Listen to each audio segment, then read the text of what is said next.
Good morning. Good morning.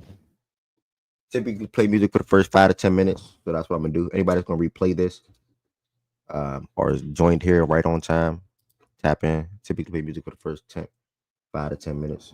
Play a couple of songs real quick. I'm gonna go ahead and rock with it.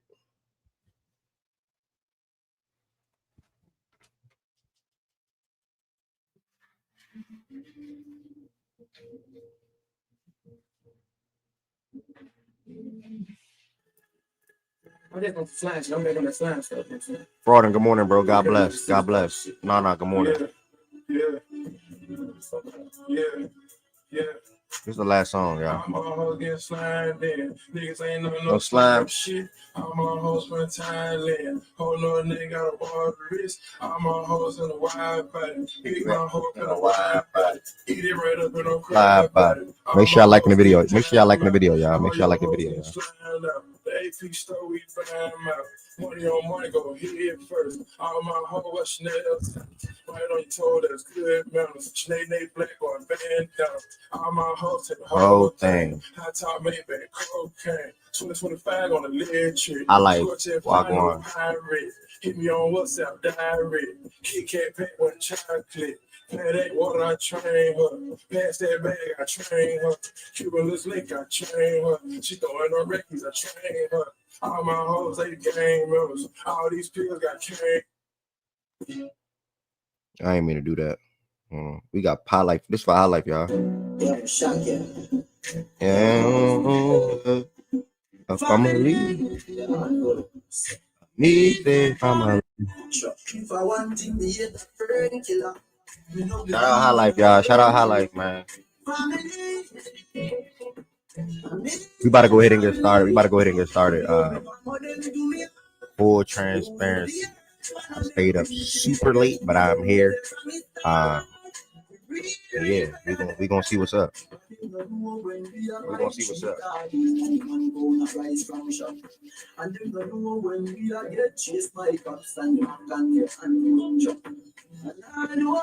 You call High Life a fake African fraud?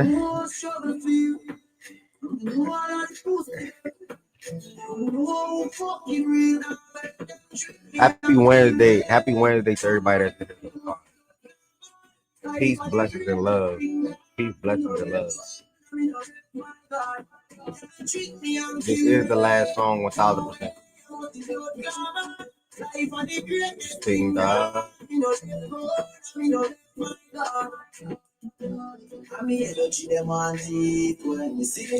Because Florida's on Twitter. You probably can't see Florida messaging unless you're on the stage. He on Twitter commenting. Florida don't come to YouTube, but it's cool though.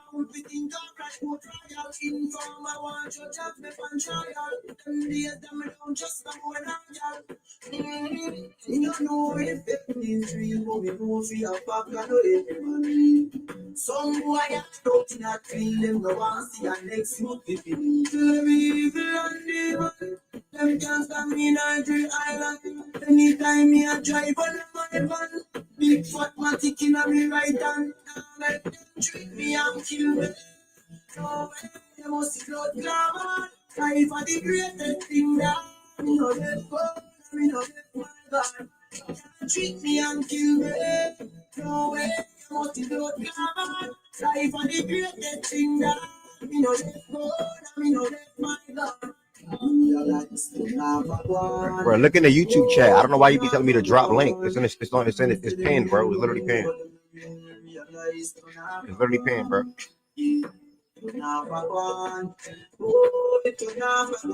This is the last song. This is the last song.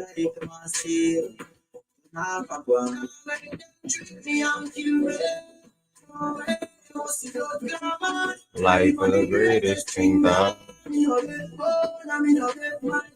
I literally just typed it, Swing. I literally just typed it. Like literally just typed it. Life is the greatest thing that.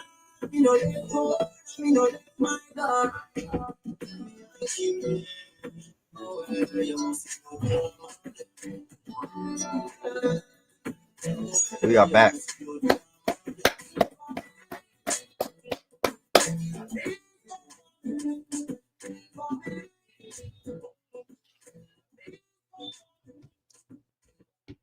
Good morning, good morning, good morning, good morning, good morning, good morning, good morning, good morning, good morning, good morning to everybody that's in here so far. Good morning to everybody that's in here so far. I mean, I did not get to tweet out the show for promo purposes. Um, went to sleep late, go to sleep late, wake up late, but I'm still here. I'm still here. I'm mad I can't use my stream deck on here. I'm pretty sure it's low if I use it. I'm pretty, like that's too low for y'all. I wish I can hear. I wish I can use it here, like how I can use it on TikTok and Twitch. But it is what it is.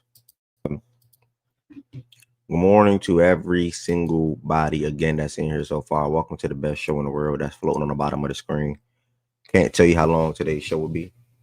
Yeah, y'all can hear it, but it's low. If I was using it through OBS, like I can for TikTok and Twitch, it's going to be coming through my computer, so you're going to hear it automatically. It's just going to be too low for y'all. But here nor there. I'm not moving the show to another place or whatever the case may be. Welcome to the best show in the world. Happy Wednesday. Happy Wednesday. Happy Wednesday. So like I said, I did not get to tweet out the show. So we'll see how many people come in here or how the show goes today. I can't predict too long. Honestly, if I had to assume, not too long though. Not too long at all. 2-3 hours, somewhere in that ballpark, if anything. But we're gonna be talking about the games from last night. Obviously, we're going to be trying to do these redo the NBA bi-weekly power rankings. And after that, we're going to take a look in the college hoops world for the games that we had last night as well. So that's what today's show is going to be looking like. With that being said, I do appreciate the ones that like the video already so far without me having to say anything. But those that's in here at the moment, make sure you all like this video. Do me a quick favor and like this video. All you gotta do is hit the thumbs up button on it. That also helps the algorithm out for more people to potentially come in here throughout the show today. Also, shout out Nana, a real one. Also, make sure you all comment throughout the show. I read every single comment for the most part. And then last but not last, make sure you all sharing. It's a share button right here on YouTube. You can share this out with one person, whether it's a Twitter chat, whether it's a group chat, whether it's your significant other, whether it's a family member. Sharing it with one person helps the platform, period. Sharing with one person helps me out, period. Because the same way y'all come back in here every day for the most part, I'm pretty sure whoever you share with, they'll come back as well. On top of that, if you're not subscribed to the platform, make sure you all subscribe to the platform. Fact and Stats is a daily show Monday through Friday at 11 a.m. Eastern time. With NFL playoffs here, you can expect the show to be here on weekends as well, Saturdays and maybe Sundays as well. So be on the lookout for that this weekend, as we got 4 great divisional matchups coming up. 4 great divisional matchups coming up, and I can't wait to watch football, to be honest, this weekend. There are a couple of ways you can extend your support for the platform. Being here alone is support. Being here alone is support. Don't ever think that I don't think that that's support. Being here alone and sitting here and listening to me at the moment, or listening to me throughout the show, or listening to whoever else throughout the show, that's support. To extend your support, you can become a member of the Fact and Stats community on the YouTube side of things. How do you become a member? You can literally click the description on this video, and it will literally say become a member. You can click that link, and there's 3 different levels you can join as. All have different customized perks. I want to edit some things on that side anyway, but all have different customized perks, and all have the ability to send emotes in the chat, whether it's pictures of me, or whether it's a speak your mind thing, or whether it's the Fact and Stats logo, or the boom boom boom, whatever the case may be. That's what becoming a member is for. Also, throughout the show today, you can send super chats and super stickers at any time. Don't matter what time it is, don't matter the amount. It could be 5, it could be 10, it could be 15. All extended support is appreciated, as you see on the back end. All extended support is appreciated. So thank y'all so much for just being here alone. And also for all the members, thank y'all for extending y'all support as well for the platform, and for me as well. Fact and Stats elsewhere. If the show was ever canceled, or the show is probably going to be on playback instead of YouTube for whatever reason, like I'm on the move or something like that, I would advise you all to follow the Fact and Stats Twitter page. The Fact and Stats Twitter page has well over 5,000 followers. It grew pretty fast on that end, I want to say. That's where the show started at. As I'm coming up on 3 years, that's where the show started at. on Twitter with Twitter Spaces. As you can see now, I'm still live on Twitter as well. Still trying to share the platform to as many still trying to share the show to as many platforms as possible. So the Twitter, Instagram, and TikTok is at Fact and Stats _ the Twitter, Instagram, and TikTok is at Fact and Stats _ as Twitter is the main platform. Twitter is the main platform, 5,289 followers. So thank y'all for the ones that follow already. And again, if the show is ever going to be elsewhere or not on YouTube or whatever the case may be, I'm going to post it in the community on YouTube, but I'm also going to tweet it as well. Excuse me. I'm also going to tweet it as well. Playback.tv/facts and stats. Playback.tv/facts and stats. For anybody that's here now that don't know, for anybody that's going to replay this, Playback is a platform that allows me to host a show there if I choose to do so. It's a platform that I have a partnership with. There's also a platform that has an app you can easily download that costs $0. It costs $0 to sign up and join the Facts and Stats Playback room. I'm going to give you guys a brief look at what that looks like. Yeah, I peeped that, Ari. I'm going to give you guys a brief look at what that looks like. This is the Facts and Stats Playback room, 1,630 members. And we'll go to add event for an example, and this is what will be going on. And they got some good overseas games today. But the Knicks and Sixers will kick off the watch party tonight. Then after that, we'll see. We'll end the night with Heat versus the Lakers, which is funny. And I need something in the middle. Oh, Grizzlies Spurs. I think the Rockets and Nuggets play today too. So it's some good basketball today. I'm not gonna lie to you. I think the Rockets and Nuggets play today too. It's some good basketball today. But this is the Facts and Stats Playback room. What we do in there, we watch NBA games in there every single night together. Monday, I was about to say Monday through Friday. Every day, period. Every night there's NBA game, we're watching it together. And on Monday, I'm pretty sure the national championship game is gonna be on in there as well. So make sure y'all sign up, join the Facts and Stats Playback room. It is free. It is free. It is free. It costs $0. It costs $0. $0. Fact and Stats Gambling Discord. The link that's on the page, I don't think it works. I think it's going to say invalid link, so I have to fix that if I can. But if you are interested in joining the Fact and Stats Discord, not even just gambling Discord, just Discord period, feel free to join the Fact and Stats Discord. I can send you a DM. I can send you a DM on Twitter if you message me on Twitter and say, "Hey, can I get the Discord link?" I can send you that link via DM, and we can do it like that. So thank y'all. Excuse me. And I'm gonna be clapping. I'm gonna be moving. I'm trying to get myself energized. I didn't get a lot of sleep last night, but I am here. We start the show off the same way every single day. We start the show off the same way every single day. If anybody gambled last night, I don't think I got sold. I would have to check. If anybody gambled last night, we are here at the Who Sold Your Parlay segment to open the show. Shout out to Tween and shout out to BJ for coming up and being ready to get on the stage early. Shout out to Tween and BJ. Let me check my FanDuel real quick. Who sold your parlay? Let me be honest. Who sold your parlay? Word. What's good, Birdie? Let me load up my app real quick. BJ, you got sold by anything last night, or you cashed out? Hello, brother. And no, I didn't get sold by anything. Oh, how could I forget? Yeah, actually, it's a bonus one assist. I'll tell you, Giannis, it's a bonus triple double. Okay. Giannis, damn, it's a bonus for 1 assist short. Mm-hmm. Yeah, It's two crazy. things. It was looking ugly. It was looking ugly because it was getting blown out, but the Kings came back. Mizzou money line ain't sell my money, baby. I wonder what led you to bet on that, D-Mac. I saw y'all was that. I saw y'all was up 10 at halftime, but I didn't see homer. I didn't see what happened in the rest of that game. For me, I had some free money, so I'm making a parlay. Now I know he a Mizzou fan. I'm just like, I can't believe he even bet that on the road. But shout out. I had some free money, so I was like, let me make a parlay. Lawrence, what's good? Let me make a parlay. Kentucky, Auburn, something with OKC and KD to give me 20 in Alabama.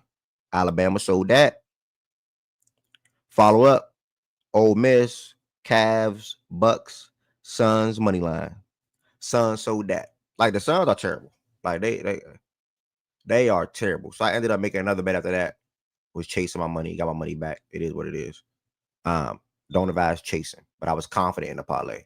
It was like Nuggets and Clemson and some other stuff. Can't remember. Here nor there. But yeah, I mean, the Suns, bro. I mean, that and I'm not gonna lie to you, bro. I see why they want to build up out of there. I see why they want to build off that team. But watch that whole fourth quarter. Bill sitting in the corner, and then when Bill screamed for KD, Bill had the short roll. Bill missed a floater. Bill missed a jumper in the corner. Like he had a stinky fourth quarter, bro. Bradley Bill had a stinky fourth quarter. Meanwhile, as I continue to tell y'all, I don't know if y'all betting folks. Josh, what's good, Josh? Y'all betting folks. Look at Devin Booker points because when he's on these streaks, he continue them, and he's on a streak right now when it comes to him dropping the 30s, like 30s. He's on a streak right now, and I will ride it while I can. Pause. But yeah, he hooping. And him and KD, I think they both had 30 last night. If I'm not mistaken, let me fact check it. I could have sworn they both had 30, but Trae Young just had freaking 43. And on top of that, yeah, Booker had 35. On top of that, Trae Young hit like a step back 3, top of the key to pretty much put a dagger in their heart. Like he was on that type of time last night. Giddey rebounds and assists, cash money. Shout out, Rain. It's so crazy. Giddey was 3 points away from a triple double. Damn, 3 points away from a triple double. Mm-hmm. Profit boost. Ben Simmons, he was an assist away. He was assisting away from a double, 5 points away from a triple. No, rebound. Sorry. He had 12 assists yesterday, or 11. He had 11 assists yesterday. We got Kansas or Iowa State tonight. That's what I'm talking about. Bro, that's not a game. I'm not tuning into that shit. We got two top. I need to see Iowa State, bro. Iowa State money line. Iowa State money line. Easiest shit of the day. Easiest play of the day. If you can bet money lines, bet Iowa State. You can literally bet Iowa State and go to bed and wake up green. Well, the line not good enough to bet money line on one thing, but I know. Well, you can put it together with something, but you don't. That's the least of your worries. How I want to start. I guess we'll start with NBA. So we're here to the NBA for things that took place last night as far as games. Immediately following that, we're going to try to redo the power rankings. Or not said try. Yeah, try to do the power rankings. So last time we did it was like 2-3 weeks ago, I want to say. If I had to put a time frame on it. 2 weeks ago, 3 weeks ago. I see ESPN is actually featuring their power rankings today. That's funny. They maybe did it today as well. But a lot of players hold on.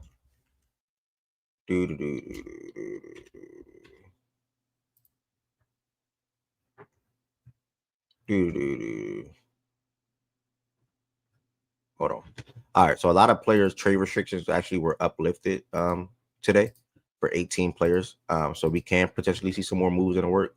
As far as the Nets, Nicholas Claxton, Charlotte, Miles Bridges, Chicago, Patrick Williams, Indiana, Obi Toppin, Max Christie, Scottie Pippen Jr., Haywood Highsmith, OG, Precious, Goga, Aaron Wiggins, and Isaiah Joe. That's something to monitor with them potentially being interested in Cam Johnson, whether they use one of those guys or even both or something else, along with draft picks. So we'll see. Philadelphia, KJ Martin and Tyrese Maxey. Obviously, Maxey's not going anywhere.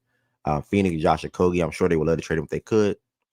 Sack, Malik Monk. Toronto, Emmanuel Quickly. And then Utah, Johnny Juzang. So a couple more players are able to be traded. So now 96% of the league is now trade eligible.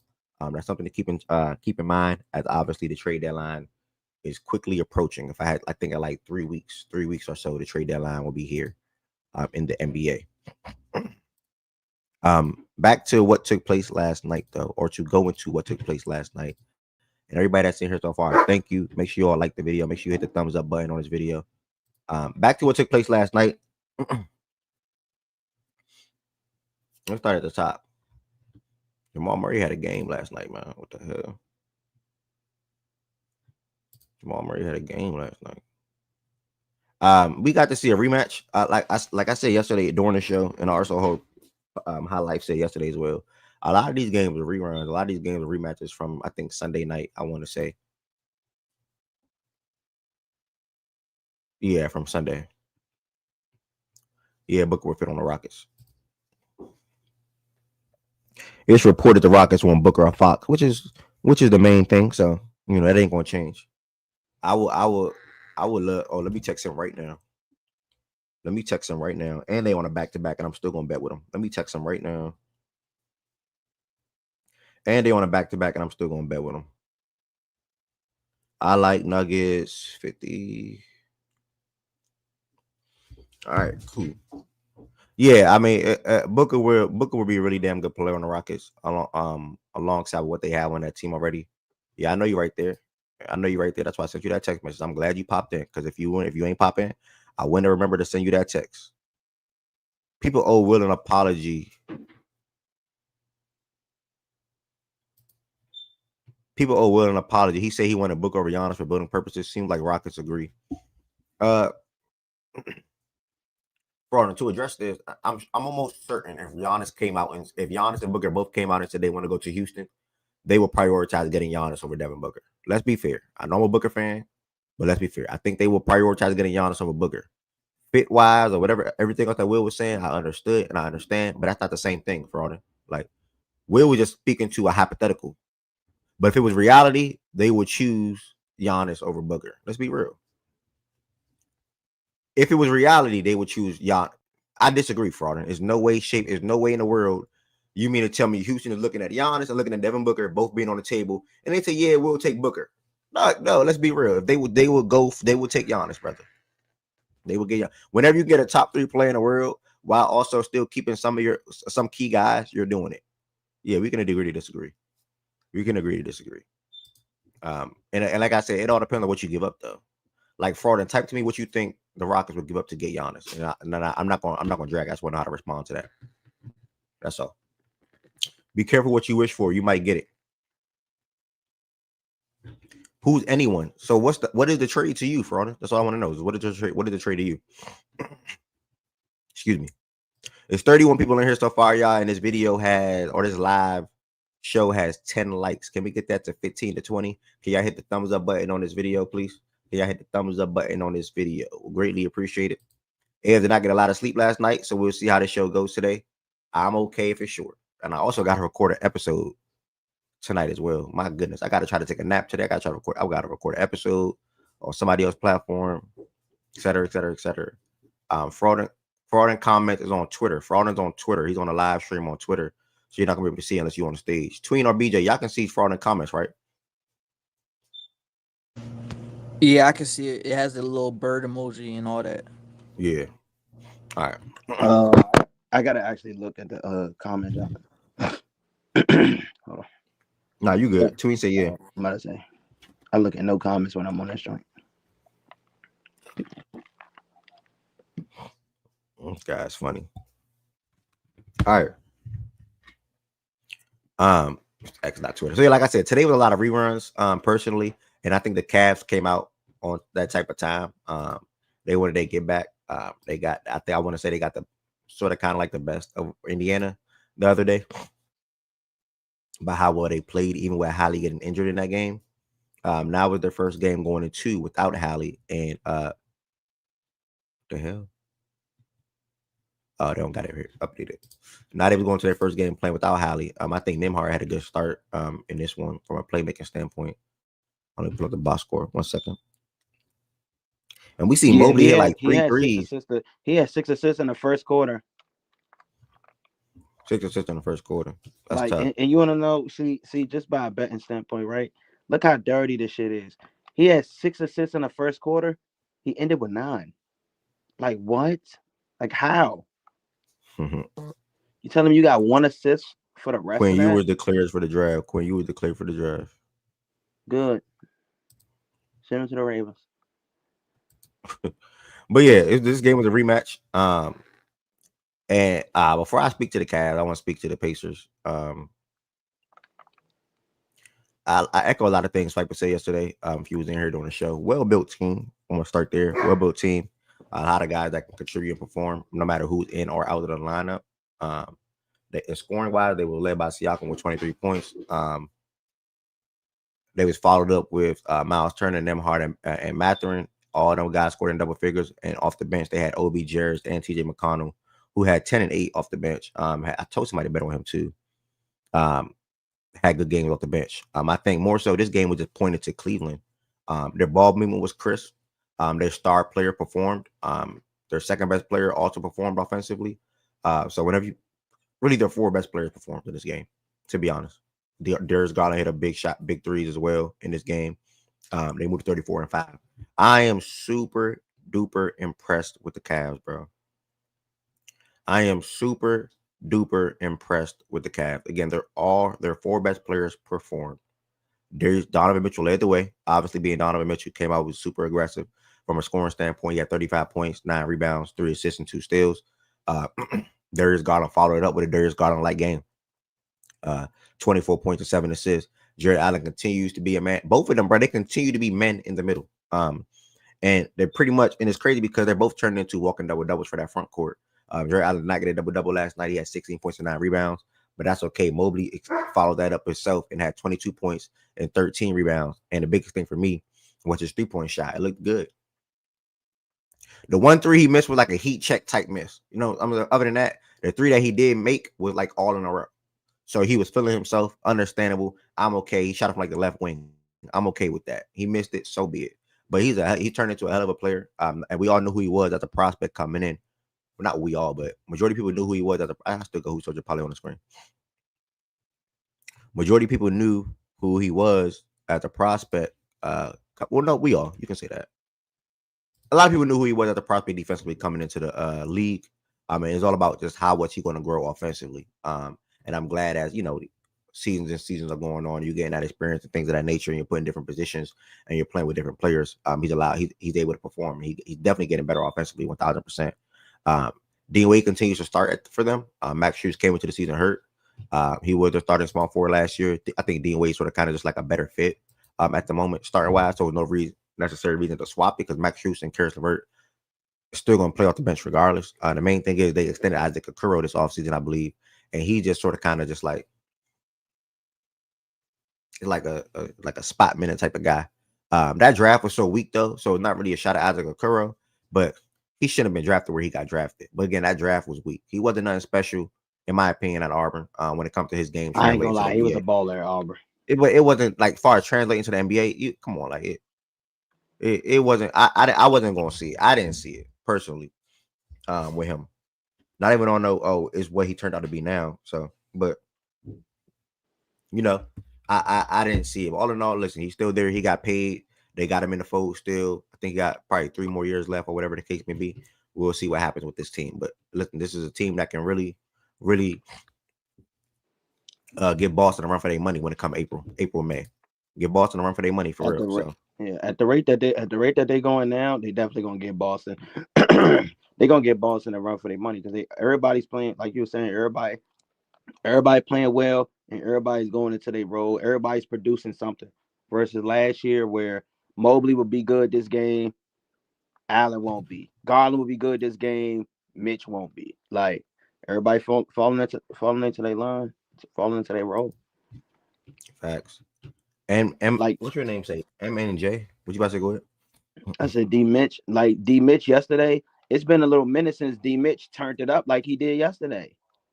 Like until we seen it like a crazy D Mitch game. He had like 14 in the first quarter. You live on Twitch right now? Who, me? Oh, snap. Are you hooping? Yeah, you live on Twitch right now. Hold on, y'all. Hold on. Quick pause of the show, y'all. BJ is live on Twitch, man. Hold on. Let's watch BJ hoop for like 1 minute, y'all. Let's see what he do real quick. Bro, BJ live on Twitch. Hold on, y'all. Oh, look at it. Oh. He working the pick and roll. He playing the pick and roll. Okay. Please, bro. Okay, he playing the pick and roll. Okay. Go pay. Oh. Sick, bro. Let's see what he do offensively. Let's watch an offensive possession real quick. I think he sent. Nah, he not sending screens. He in the corner. All right, BJ in the corner. Let's watch the offensive possession. They got OKC tomorrow too. I think that's OKC. a good. Oh yeah, I think OKC wins tomorrow though. OKC wins tomorrow. All right, we out of there. We need Chet back, man. I need Herb. Chet need Herb and come back. I'm about to fight through my sleepiness today. I ain't taking no nap, bro. Real niggas don't take naps. I'm not taking no nap today. I'm fighting through it today. These playoffs are actually going to be fun today. These playoffs are actually going to be fun this year. 1,000% highlight. I remember earlier we asking like, do we think Cavs are real contenders? And majority of people was like, nah, in here. And I would have to assume that probably shifted a little bit because they have a really strong 4, and 3 of them are homegrown. You know what I'm saying? Well, I lied. Jared Allen's not homegrown. Excuse me, y'all. Excuse me.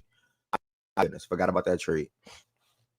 Jared Allen? But yeah, he was still. I'm about to say, wait. Remember Brooklyn? Jared Allen got drafted there, but he was in Brooklyn. Yeah, I forgot all about that. You know what I'm saying? So he been there so long. Yeah, he been in Cleveland for a little minute now. So also, do we trust Allen this year in the postseason? I trust Mobley for some reason. I'm not sure of Allen. Allen, I'm not. Allen.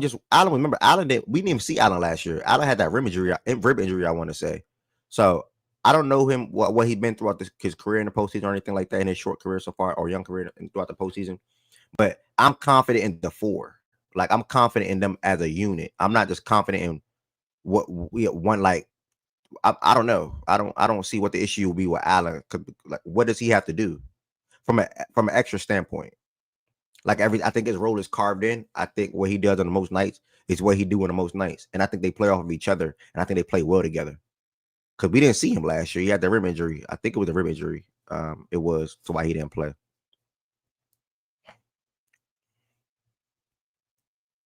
Oh, can you trust him to stay on the court? Well, that's a different conversation. That's a different conversation. They've been healthy all year this year for the most part. Hopefully it continues.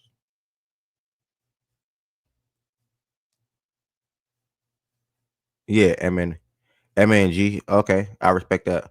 Where are you from, MNG? Where you? How you from? How you find Fact and Stats today?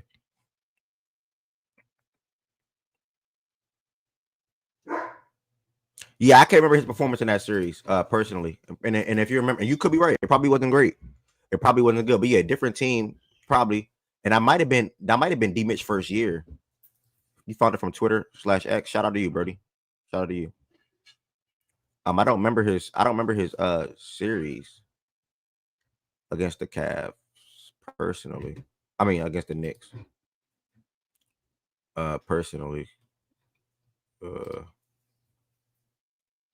That Knicks series, but everybody stunk it up in that Knicks series. That Knicks series, yeah, I mean he was regular Jared Allen in my opinion. He averaged 9.7 rebounds. Shot 61% from the field. He had a strongest series against Orlando. Like that Knicks series don't matter because not saying it don't matter, but what he did against Orlando last year, you know what I'm saying? You crop all that out. He averaged 17 and 14 against Orlando in a 7-game series. And he only played in 4 games though. But in 4 games in that series, he averaged 17 and 14. You know what I'm saying? That was a good enough sample size. I mean, yeah. If he would have played all 7, it would have been the same thing. Averaged 17 and 14. So I hear you though. Like we'll see. Cavs obviously something for definitely to be worried about in the Eastern Conference, and I think they can make facts. Not gonna lie, they're making the Eastern Conference Finals. I'll say they're making it, bro. Kenny, if they don't run into Boston second round, because you never know, Boston been letting a lot of games slip away from them. Versus last year where they will close them games out. They'll make if they don't run into Boston, they'll make Eastern Conference Finals. I think they'll beat the Knicks. Kenny, I say he didn't play Boston game. I give him like 6 against the Knicks. Because you're gonna have the random OG games, Towns games. So it's like I give him 6. Yep. And I remember the narrative going into that Orlando series. My bad, Kenny. And I remember the narrative going to that Orlando series. People saying what happened in the Knicks series was going to happen again versus Orlando because they feel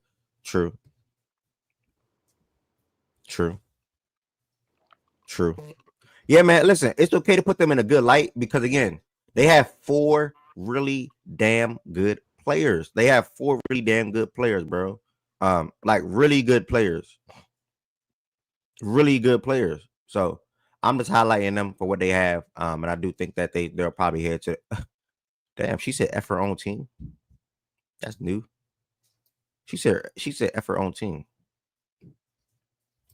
I have to see what the Knicks look like with Mitch because the defense has been spotty this year. I have to see what lineups they do. You know, when it comes when Mitch do return. You did say F your own team. You literally said F Boston, and then you just said I didn't say that. Am I tripping? F Boston. I didn't say that. F Boston. I didn't say that. Am I tripping? F Boston. We're talking about the substance got brought up. F Boston. I didn't say that. All right. One thing B-More is going to do is defend. One thing B-More is going to do is go defend the big man. B-More, defender of the big man. B-More definitely rock with the big man. She rock with the big man. But nah. Yo. Shout out to the Cavs. Hell of a performance last night. Yo. Hello? Boy, my boy Garland. Clutch player of the year, bro. He wrapped that joint up. Pacers tried to make a fake comeback at the end. You feel me? That boy diced him up. But D-Mitch got to be better in the fourth, bro. 0-5. Come on, bro. He was missing some bunnies last night. Yeah. Yeah, D-Mitch made a great pass to Garland at the top of the key on that right wing, though, for that 3, though. Yeah. He been playmaking, but I'm talking about, like, I think he had, 19 or 15 in that. Nah, you right. You can't go over 5 in the fourth quarter. You said what? Nah, I said you right. You can't go over 5 in the fourth quarter. So I definitely because Pacers try to make a comeback. Like you gotta shut them out, you know. Mm-hmm. But Garland, bruh, tell me why he has the best turnover assist ratio 10-1, and this nigga has, bruh, he's 65% in clutch. Like, bruh, what Garland's doing right now, bruh, he's got to be 50, 40, 90. While the playmaking and defense got better. Like, we might need to have some convos. I know a lot of people, you feel me, you feel me, I'm not going to speak, you know. Like, he's him, Cade, them niggas out there. The East guard play right now is not, you feel me, you got Dame, you got Brunson. Brunson's having a career year or two, you know. LaMelo's playing well. That East guard spot gonna be tough. Somebody gonna get left in that All-Star game, bro. And it ain't gonna be LaMelo. Nigga, number one. If somebody should get left, it should be Garland. What do you mean? Nah. Trey Young been better. Cade been better. I'm not gonna lie. Garland's the worst out the bunch. Trey Young been better. Cade been better. LaMelo been like. Garland's been worse than who? Cade and Trey. I'm just saying. I didn't think about why you have to bring Cade up like. I'm just saying it's gonna be. All I said is somebody's gonna get left out the All-Star game. It's gonna be tough because you got Brunson, you got Dame, I already said Cade, LaMelo, Trey. Oh, Brunson too. How did I forget Brunson too? Yeah, Brunson been better too. I already said Brunson. Yeah, I'm hip. Go ahead. Like, nigga, it's gonna be somebody gonna get left. I'm gonna feel bad because all of them. Wouldn't it just be Garland no game? Nah, bro. Garland is hooping like that, bro. 50, 40, 90, elite efficiency, playmaker, maestro. They have the best record in the league. Come on, bro. You got to represent that. That's an all-star game worthy. Nigga, you talking about niggas on bottom tier teams. I think they will lean. Like, niggas, like, respectfully, I love LaMelo. But, like, bro, he's not been he's the number one vote getter. How is he off? I don't care about votes. I'm talking about level of play. You think votes care? He's been playing. Garland ain't, bro. LaMelo ain't been better than Garland, respectfully. Like 30 shots a night, 28, like 15 threes. Imagine LaMelo with D Mitch or with the cat. Oh my God, I'm not gonna lie. LaMelo with the Cavs. I like LaMelo, but y'all be gassing him, bro. My God, bro. Garland is a better player. And who y'all think D Mitch is? Like, D Mitch is having an okay season. Like, nigga, Garland's ahead of the snake. He probes. He gets guys open shots. Like, what are you talking about? D Mitch is not. Garland is not benefiting from D Mitch. It's really vice versa. Like, how can a nigga benefit if he has the ball? He's the one creating for Allen, for LeVert, for for Mobley, for all of these guys. Like, what are we talking about? Like, when do we give this? When do we give the off-ball player the credit? Yeah, I just think that it'll be, if anything, and we could be wrong. You could be right, by the way, but I think it'll be D. Mitch and Mobley instead of D. Mitch and Garland. I'm just saying Garland's been better than LaMelo. That's facts. But okay, we don't got that's unnecessary combo. I mean, unnecessary combo. It's still been a couple of guards that's been better than Garland this year, and that was your question or statement about somebody having to get left out, and maybe it's just Garland that has to get left out. Maybe that's not taking none away from his season, by the way. Not taking none away from his season. Numbers wise that you just brought up, you said 50, 40, 90. Damn near. He's like 49 point something. Yes, 49.8. I'll say that. Yeah, 50. You can round that up if you want. So yeah, 50, 40, 90 through 38 games. That's pretty damn impressive. I'm not gonna lie to you. That's a big jump from what he did last year. He's at 44%, and he's now at 50% field as a guard. That's like 6'2", 6'3", something like that. Oh, 6'1". He's not even 6'3", 6'1". So that's impressive. 21 and 7 basically. Yeah, it's cool. You know what I'm saying? I mean, it's cool. That's more than cool though. That's like nigga. That's really damn good. I mean, but Cade been better. Brunson been better. Nah, no, for sure. Cade's been what? Cade's been going Brunson. What? I'm just debating LaMelo on. You feel me? But it's just personal preference. But you debating the lead vote. You debating the lead vote getter though. Like that matters. Though. Nah, I'm not talking about vote. I know LaMelo's gonna be a starter. Like he got the votes. He got all that. I'm just saying performance wise. I'm basing it on who's. So you moving the convo now from.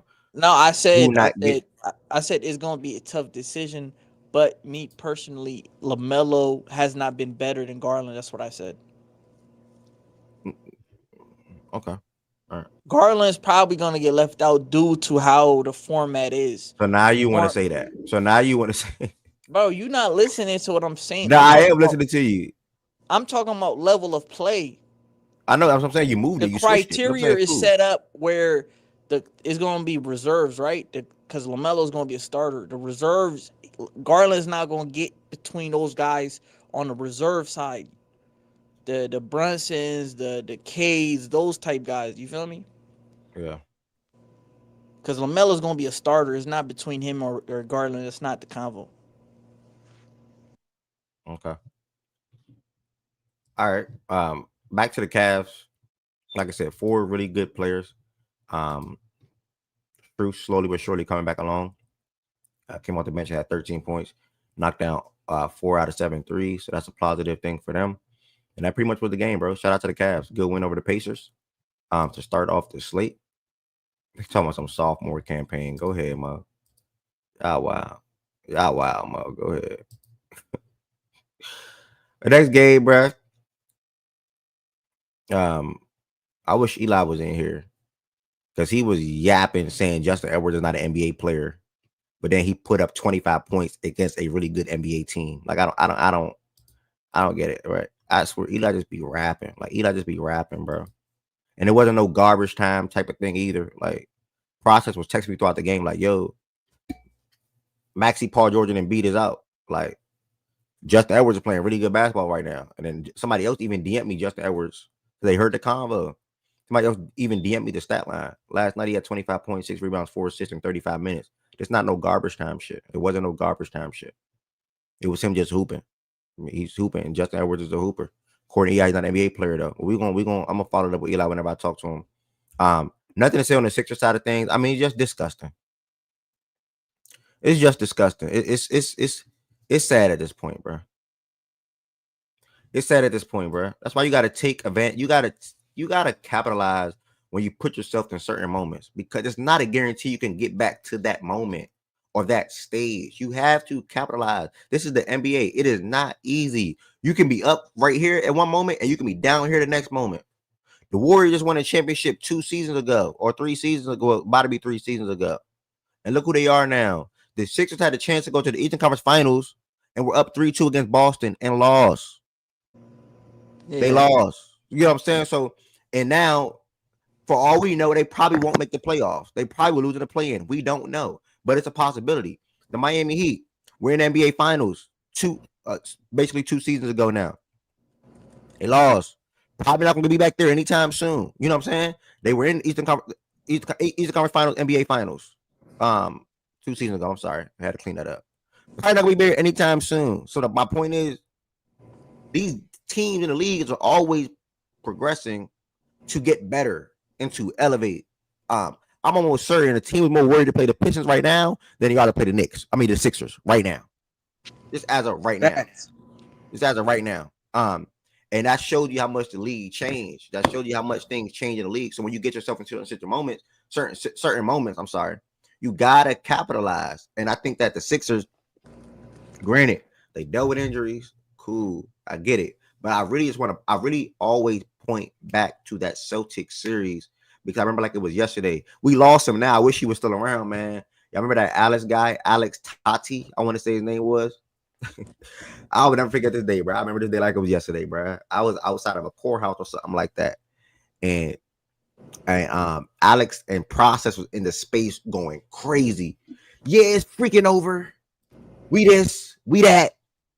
They can't fight like we this, we that. Da da da da da. F them Boston guys and we da da da da da da da. Alex dude. Yeah, I remember that series like it was yesterday, and they thought they were going to win. Always go at it. And I think was it game 7 where Tatum was having a bad game, or was that game 6 and then he scored like 40 or 50 in game 7? Like it could be in reverse. It was either game 6 he went off or game 7 he went off. But one of them he had a bad game and then he turned up in the fourth quarter. I want to say talking about? 6, Tatum. Oh yeah, it was game 6. Game 7 he had 50. Game 6 in that fourth, he went 1 of 16. Midway through the fourth, he hit 4 shots in a row to win. I'm not gonna lie to you. Game 6, they should have won that, but Melton. I blame that game. I rewatch that game 6 damn near, bro, like once a month. Cause I'm like, bro, we up 3-2. Melton, bro, what D'Anthony Melton did that game, it broke my heart. No funny. Like I'm not gonna blame role players, but if you rewatch that game, nigga was throwing a BS. And Doc Rivers, bro, you gotta put in my nigga Niang. Niang was baking him in the first half. He was, bro, you gonna bench him and put PJ out there when they made that adjustment to put 2 bigs? Like, PJ Tucker was not the solution, bro. Fair. Yeah. But where I was going with shout out to Tween for his thoughts on it as well. Where I was going with that is that you always gotta try to capitalize as best as possible. Because even the Magic were probably more of a threat at the moment right now than the Sixers. It's going to be a tough year for them, especially finish out this year because of the continuity and the chemistry and how much they play together and how much they don't play together. You know, so Sixers, man, Sixers fans, Q Sims, I know you a diehard. I think you said it's over the other day, so I don't even got nothing to say for real. But man, this situation is tough. This is tough. And I mean, it's like your guys just can't play, and it don't make no better because Paul George don't play yesterday, plays today. Then Paul George don't play tomorrow. He plays the next day. That shit sucks. Tyrese Maxey's too inconsistent. He's not that consistent this year. Like that shit is terrible, bro. They fucked up. They're built for all 3 of their stars to play, bro. They really can't afford to have people miss games. Like that's shit bad, bro. And then they're already in a messed up spot. They're already down, damn near below the play-in.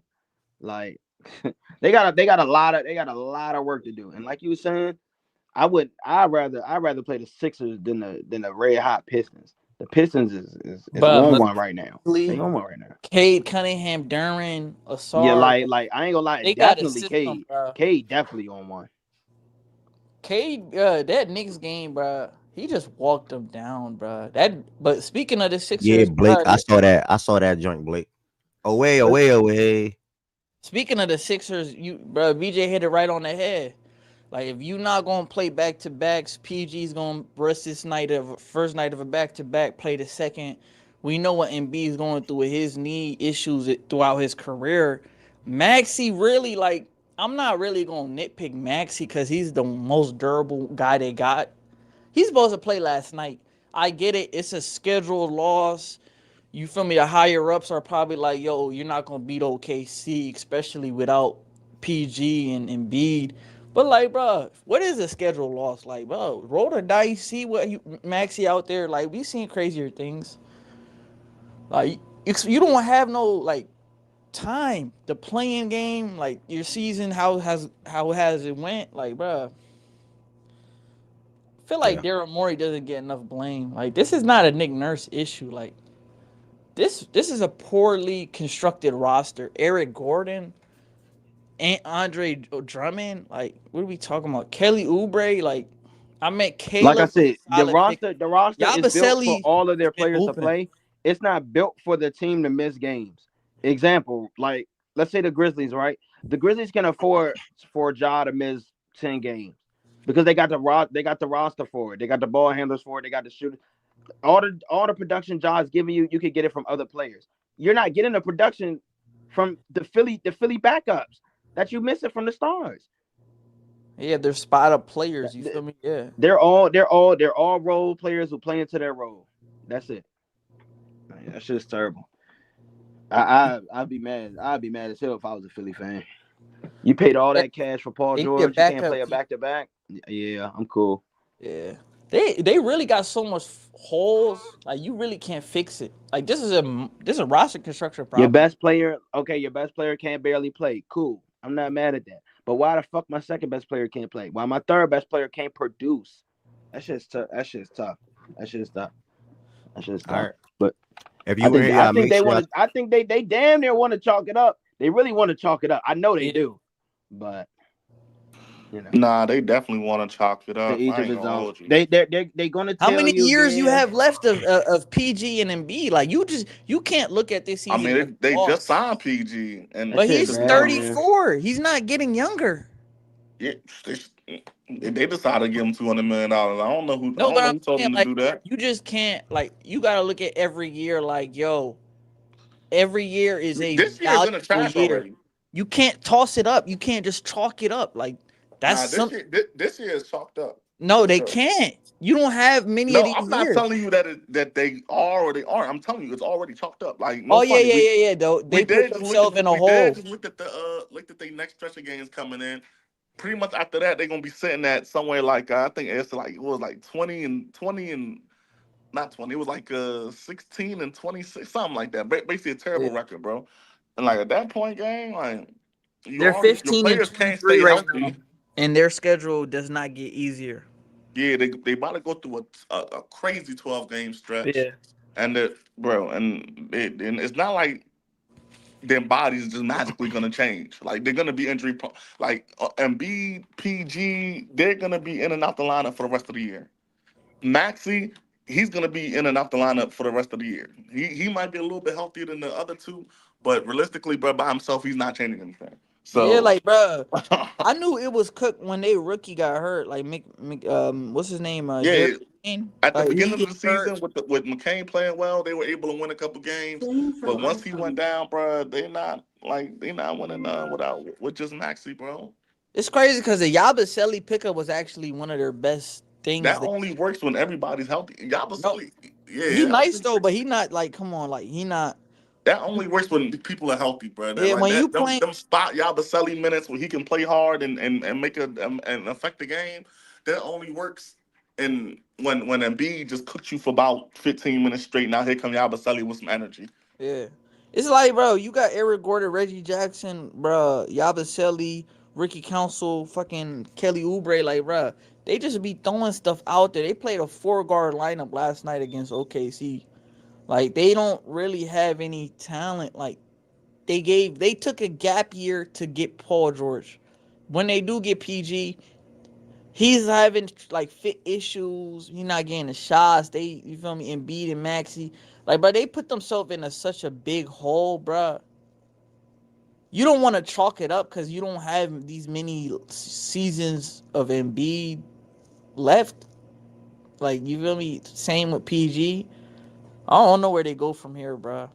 Like, what's the next direction from here if you're feeling? They gotta, brother. No funny. They just gotta pray for help. They gotta pray for good health, bro. But even if they are healthy, you don't think some of it has to do with, like, nigga, when we did see the big three play, what confidence did you gain? Like, you feel me? How many games did they play together this year?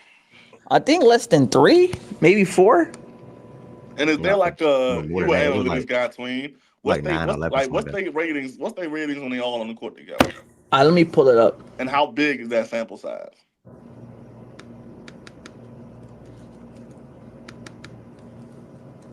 My man Tween, the analytics guy, man. He about to have that info for us in a second. Give him a sec, y'all.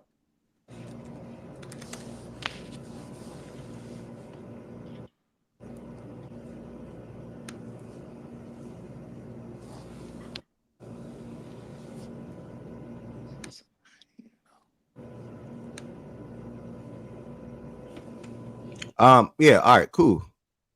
If you tired as fuck,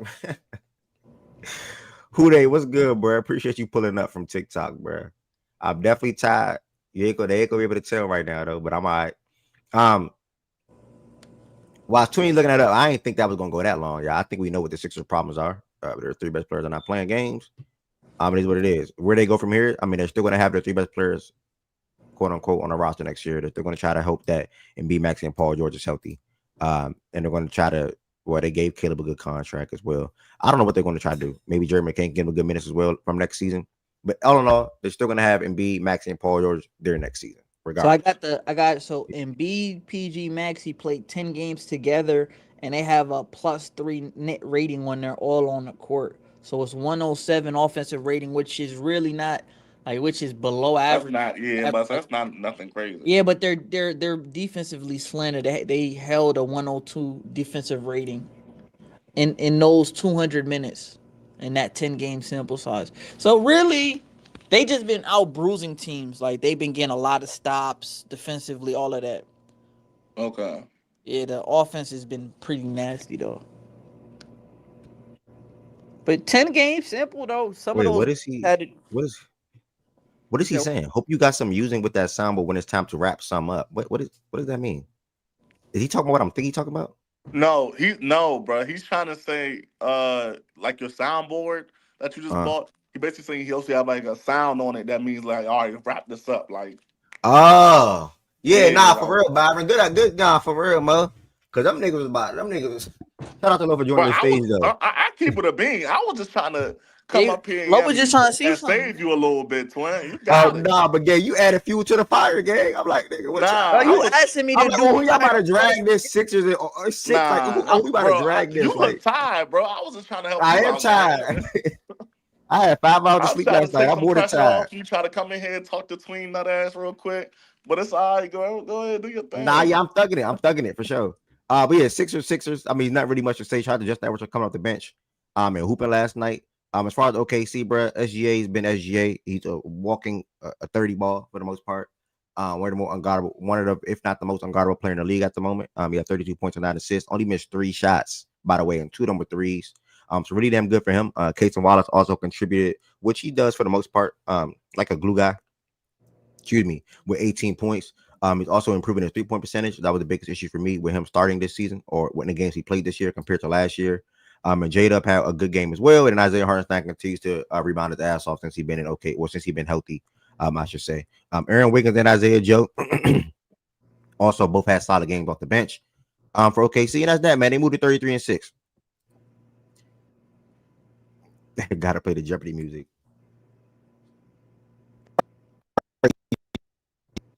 Jeopardy sound. Shout out. Text me Jeopardy sound, please. Where we at with it? All right, next game. This is what I was speaking to earlier on in the show today. I mean, listen, shout out to Trae Young, and I was literally saying the other day that I just need him to get put in a light, or I need him to get the respect that he deserves for not even only how he's performing this season, but performing every year on a consistent basis. Look like I'm lagging. I think I'm good though. Every year on a consistent basis, like literally every year on a consistent basis. 20-10. That's who he is. And it's gonna be some years where it's 28-9, 25-10, 25-11, whatever the case may be. He had a hell of a game last night, bro. And the thing that makes it an issue with him because Trae Young is one of the best pick and roll players in the league by far. One of the best pick and roll players in the league by far when it comes to operating in that setting. A lot of his buckets came off of that. When he's rolling, if you cover him too hard, he'll lob it up to Capella or Onyeka. The reason why the Suns lost this game on top of Trae Young just having a superstar type performance was the rebounding, bro. Before I even put up the box score, to actually watch the fourth quarter, was the rebounding. Piss poor, disgusting. I think Onyeka had 20 rebounds. The Suns gave up too many offensive rebounds. 20 and 20 from Big O, man. The Suns don't have no guys that's going to make effort plays. That's going to make the hustle plays. That's not Bill. That's not Booker. That's not KD. Them guys are not crashing the glass trying to make those plays. And they're not playing Nurkic no more. They're playing that young center. That's a rookie. And then they also closed with Grayson. They had Grayson on the court as well. And a little bit of Ryan Dunn. But Ryan Dunn missed like 3 threes in the fourth quarter. So you can see his offensive liability. You can see how much a liability he is offensively when he's not knocking down an outside shot. So that also was the issue for the Suns in that fourth period. Booker and KD tried. They tried to be heroic offensively. Like I said, Bill just was not good. Definitely in that fourth quarter as well. Bill had 11 points. He was a -8 in the game, 1 for 4 from 3, 3 for 9 from the field. A lot of his time was him just standing in the corner, not really. Yeah, also a lot of his time was him standing in the corner, not really knowing what to do. So I'm looking at body language. I'm looking at his body language, and I can tell, bro. These players know what the room. He even said in the press last week. They know what's going on. They know what the talks be. He don't. I don't even think he cared to be there no more. When they first paired up, it was all hoorah, hooray, da da da da. They were a big three. Booker said, I don't know how teams are going to defend us, but that energy is not the same. It's not the same, as far as amongst them three, in my opinion. I think Booker and KD is still like this. They still locked in, while Bill is on the outskirts. Like, Bill, this is Bill. This is Booker and KD. Booker and KD, my fingers twisted, and this is Bill. Like, he just standing there. It's sort of kind of like KD was in Golden State.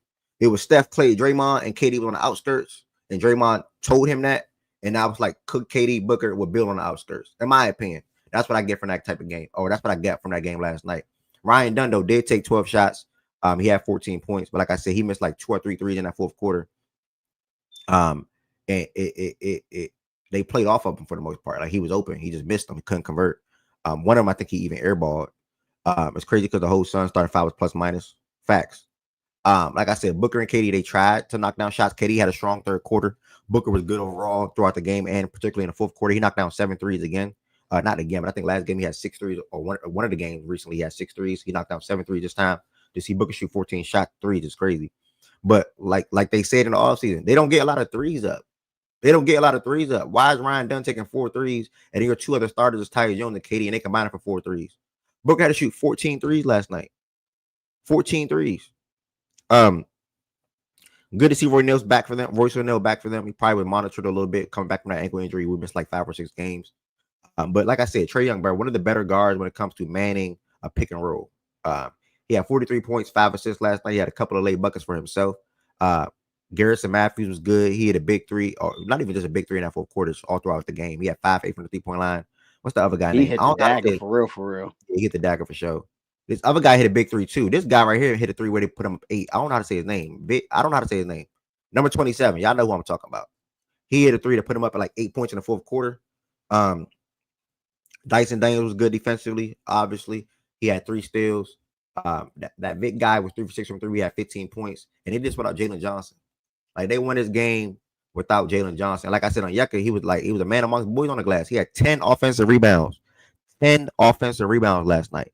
The Suns lost this game because of rebounding. The Hawks had 54 rebounds. The Suns had 37. 1,000. They literally lost this game because of rebounds. The Hawks made more effort / hustle plays, and the Suns just don't have guys that's going to do that on his roster.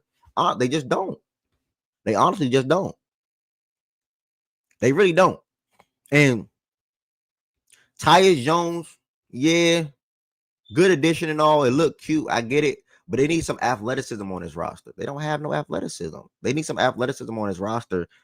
Actual good player. You know what I'm saying? I would have leaned front court, in my opinion, versus prioritizing a guy like Tyus, even though Tyus is helping him out, regardless, but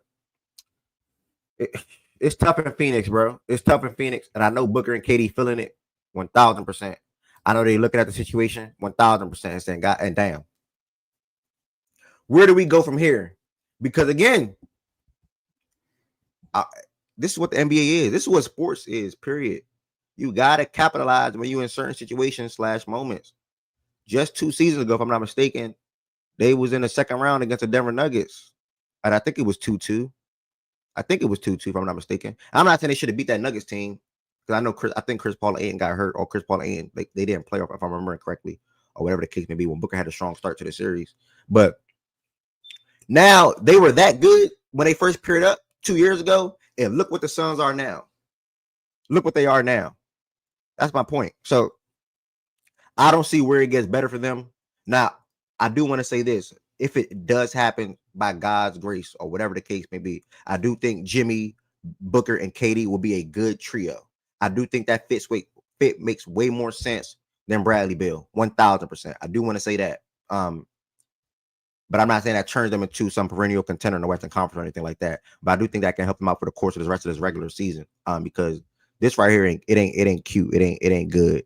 But even if they add Jimmy, they still won't have a roster, in my opinion, to compete truly and or win a championship. But that'll be a strong, really strong three. As your three best players, that'll be really, really, really strong. Yeah, they still need a big fact. So like it's not going to change much, in my opinion. Because Mason Plumlee is not good at basketball. Yusuf Nurkic is not good at basketball. That Oso guy, he made a rookie mistake yesterday. Like him and KD both jumped to block. I want to say it was Dyson, and Dyson dumped it off to Onyeka. Like, so it boy, oh boy, oh boy.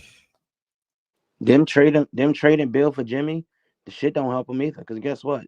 Jimmy not providing you no outside shooting. Jimmy can play. They like, but me, if I'm them, fuck the Bradley Beal shit. Fuck that Jimmy Butler shit.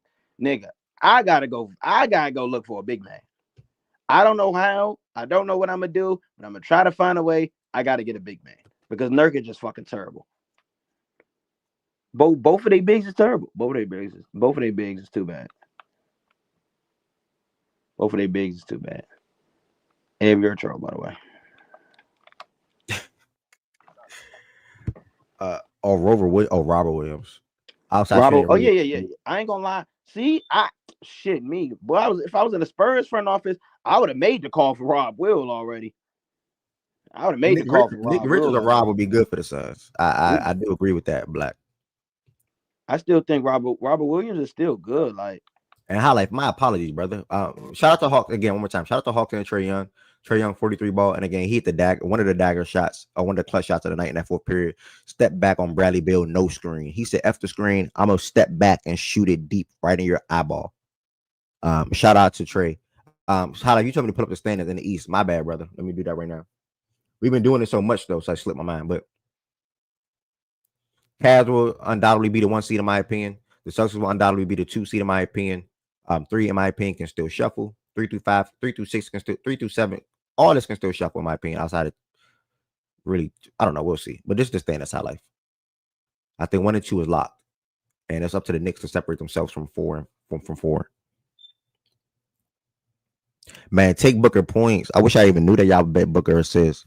His points is the move right now. 1,000%. His points is the move right now. I'm not making it up, y'all. I'm telling y'all. I know Booker do this every season. And then like he do this every year. His shooter's not even hitting for real. And Durant not about to sit there and catch a shoot. Durant gonna catch that bitch and self-create. Like, yeah. Booker do this every year, y'all. I'm telling you. Every season he picks it up, bro. 4 out of his last 5 games, he had a 30 ball. And it's not just 30. It's efficient. It's an efficient 30. Like, y'all hear me? It's an efficient 30. 56%, 60%, 50%, 52%. He do this every single year. Like, every year. He's going to go on a 30-ball streak.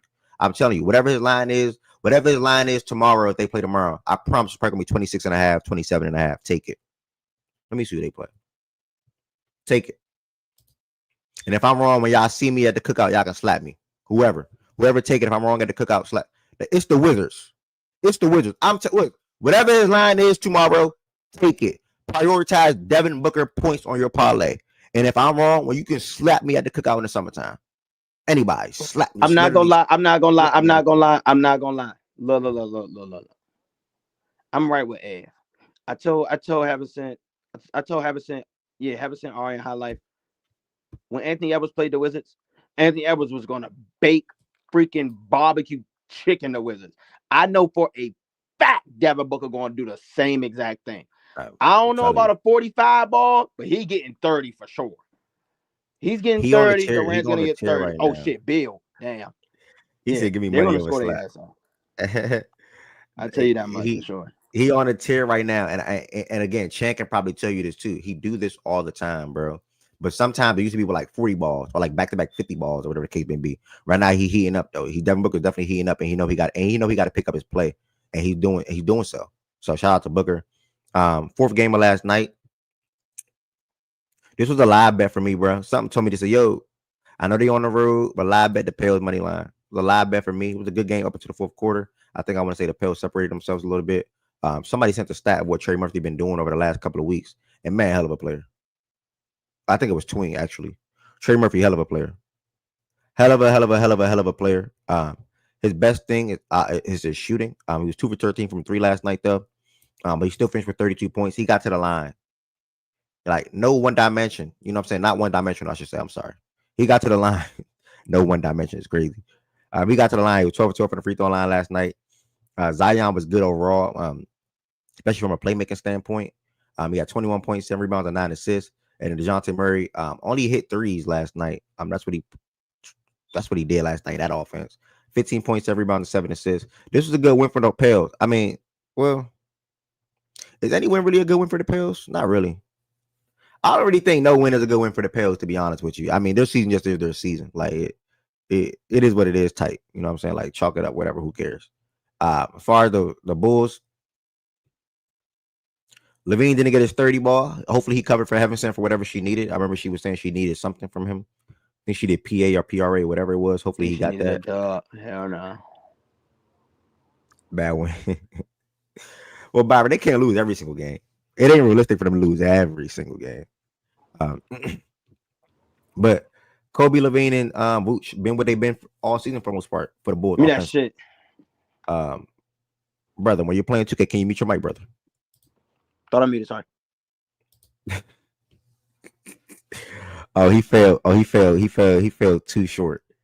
Lonzo, man, 11 points, 8 rebounds, 6 assists in 25 minutes. Shout out to Lonzo Ball, man. He probably had one of his better games coming off the bench last night.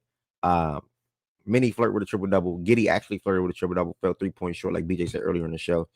And really just shout out to Levine, Kobe, and Vooch. They've been really good offensively for the most part all year. And Kobe White has definitely been picking up his play over the last couple of weeks as well offensively. He had a little slow start, but he's been picking up his play from a scoring perspective. Shout out to Kobe.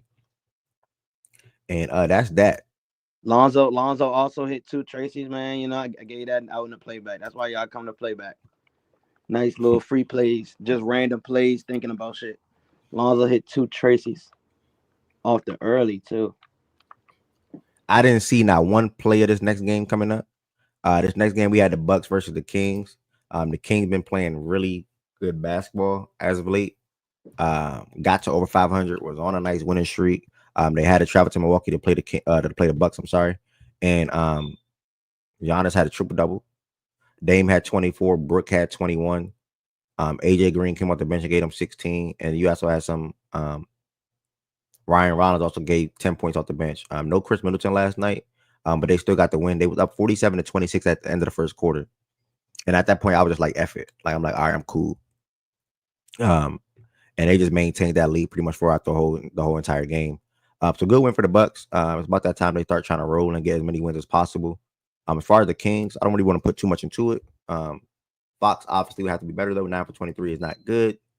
They play without Malik Monk in this one. I see Keon Ellis. I'm glad he's continuing to get minutes. Sorry, hold on. Keon Ellis. I'm glad he's continuing to get minutes. But yeah, Fox 20 points, 11 rebounds, 6 assists. DeRozan 28 points was efficient. Sabonis fell 1 assist short from a triple double. It is what it is. Either way, the Kings are slowly but surely turning the season around. So I'm not gonna look at this game and say, oh man, they got to be better or whatever the case may be. I'm a sort of kind of look at them as far as how they play in their next opponent or their next matchup, and that is against their next game is against the Rockets. So yeah, I'm more so focused on that game tomorrow against the Rockets. The Rockets will be coming tomorrow. The Rockets will be coming off a back-to-back. The Kings will be at home.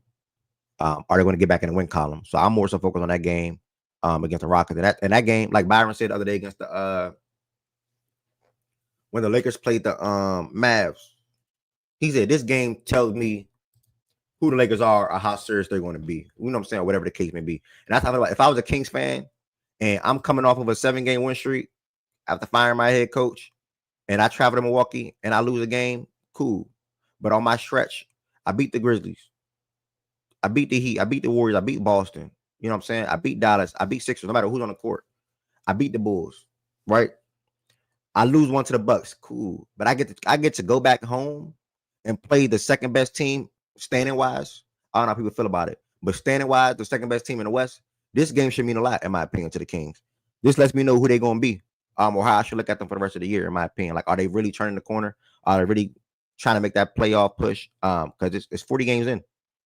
We got 42 more games to go. So you playing a really damn good team in the Rockets. What are you going to do?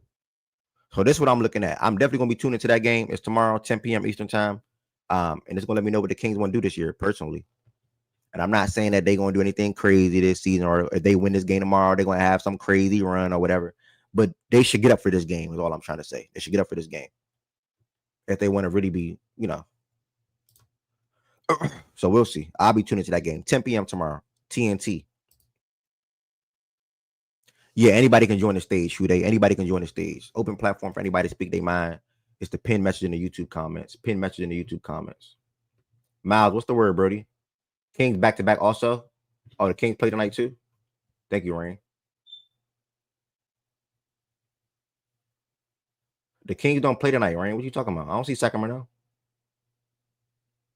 Yeah, they don't play tonight, Rain. It's not true. They played last night. So, appreciate the support tomorrow. Shout out to the Bucks, man. This game, Swiper. I didn't get to see Swiper live thing. I tapped into Swiper live. Shout out to Swiper, by the way. I tapped into Swiper live post game presser. I want to say one day last week after one loss. I can't remember who it was. I tapped in. I didn't get to see him. It would definitely be a statement win for them. They beat us earlier this season. Okay. Now you good, Rain. Okay. Fact, Larry. I said Larry. That's how I feel. I think it'll really be a good win, a big win for them, and then they continue to build momentum off that, because they'll be 8-9 in their last game, 8-1 in their last 9 games. And you mean to tell me you in that stretch you beat Boston, who's the second best team record wise in the East, or probably the second best team in the East at this moment, and he beat the Houston, who's also the second best team in the West at the moment? It's a good look. Players need shit like that. Locker rooms need stuff like that. Because when you're losing and you're not doing what you're expected to be, or doing what you're expected to do coming into the season, bro, no Sacramento Kings fan, not even the players in the locker room, expecting them to be 13-20 through 33 games. That's my point. They didn't expect to be 13-20 or 13-19, I think it was.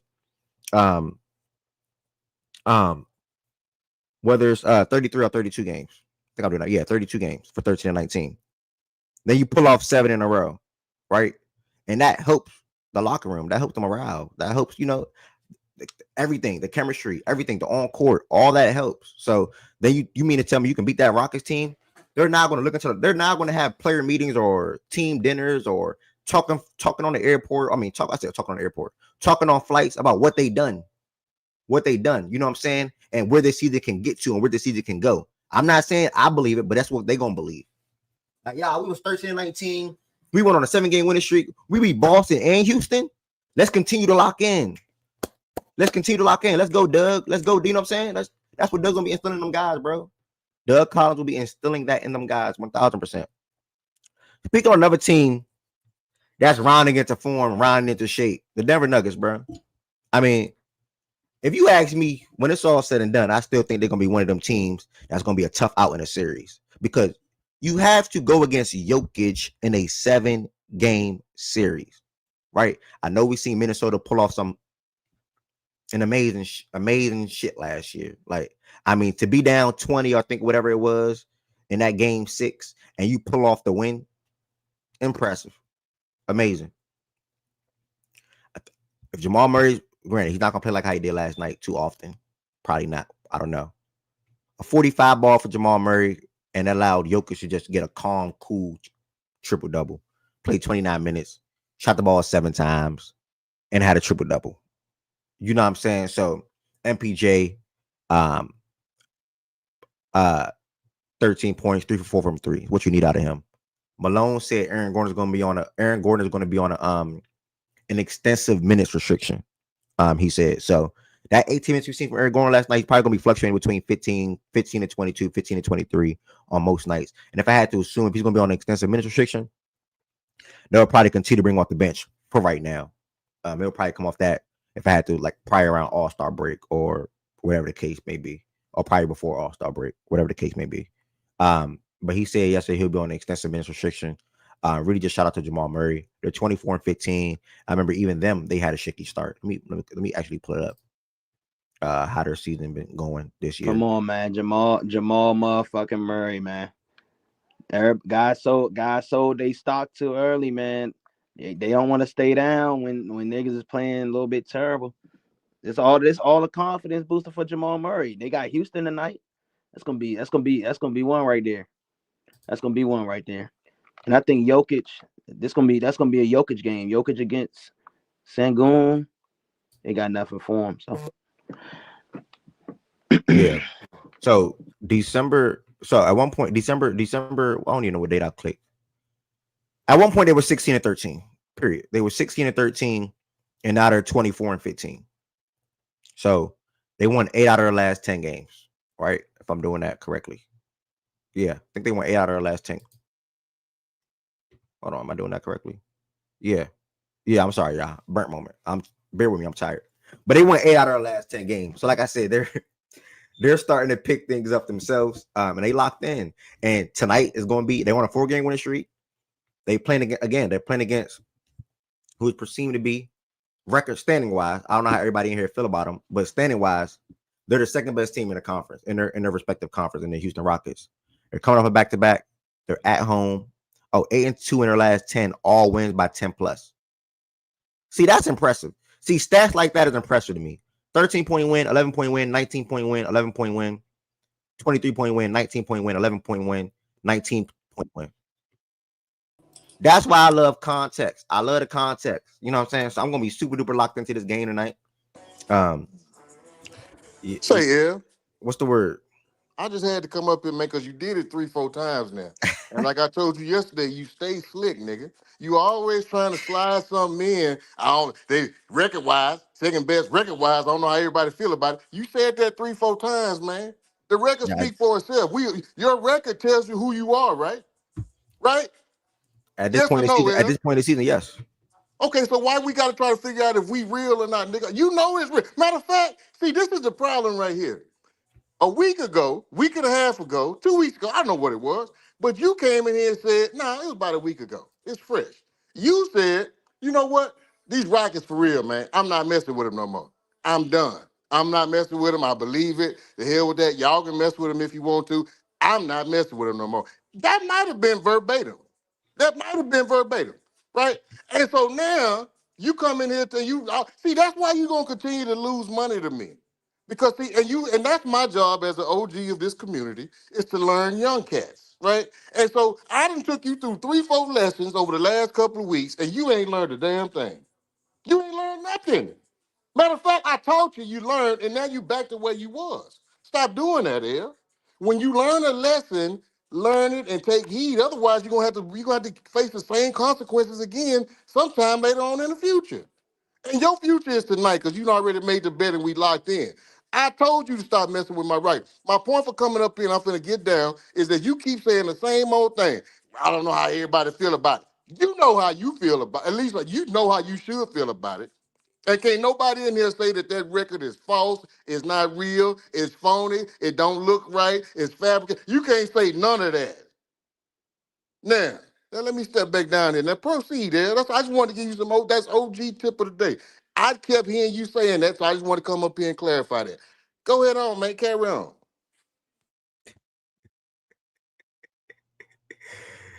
on. Man, you gotta love OG, man. You gotta love OG, man. Listen, he basically just guaranteed to win tonight. So then after they lose tonight and he pay me, I'm not gonna say nothing. I'm gonna save it for tomorrow. I'm like, remember when you said this, that, and you teaching me lessons and that, and I'm gonna learn something tonight, that. OG, you gotta humble yourself, OG. When I was saying what I'm saying about as far as the Rockets, standing wise, y'all are the second best team in the conference. Yes. Play wise this year, second best team in the conference. Yes. But are people in here actually picking y'all in a series over the Mavs, the Nuggets, the Lakers, etc.? I don't know, OG. Probably not. You think niggas is picking y'all over the Nuggets in the series right now, OG? Let's be real. You think niggas doing that right now, OG? Everybody else, they picking y'all over the Nuggets, OG? Niggas in the chat right now probably say, nah. Let me ask the chat. Yo, chat. Matter of fact, chat. What teams in the Western Conference are y'all picking the Rockets to be in the playoffs healthy? Or what teams are y'all not picking them to be in the playoffs healthy? How about that? Donut. What teams in the Western Conference are y'all not picking the Rockets to beat? Who can't they beat in the playoffs? OG Who can't they beat with the Rockets shit?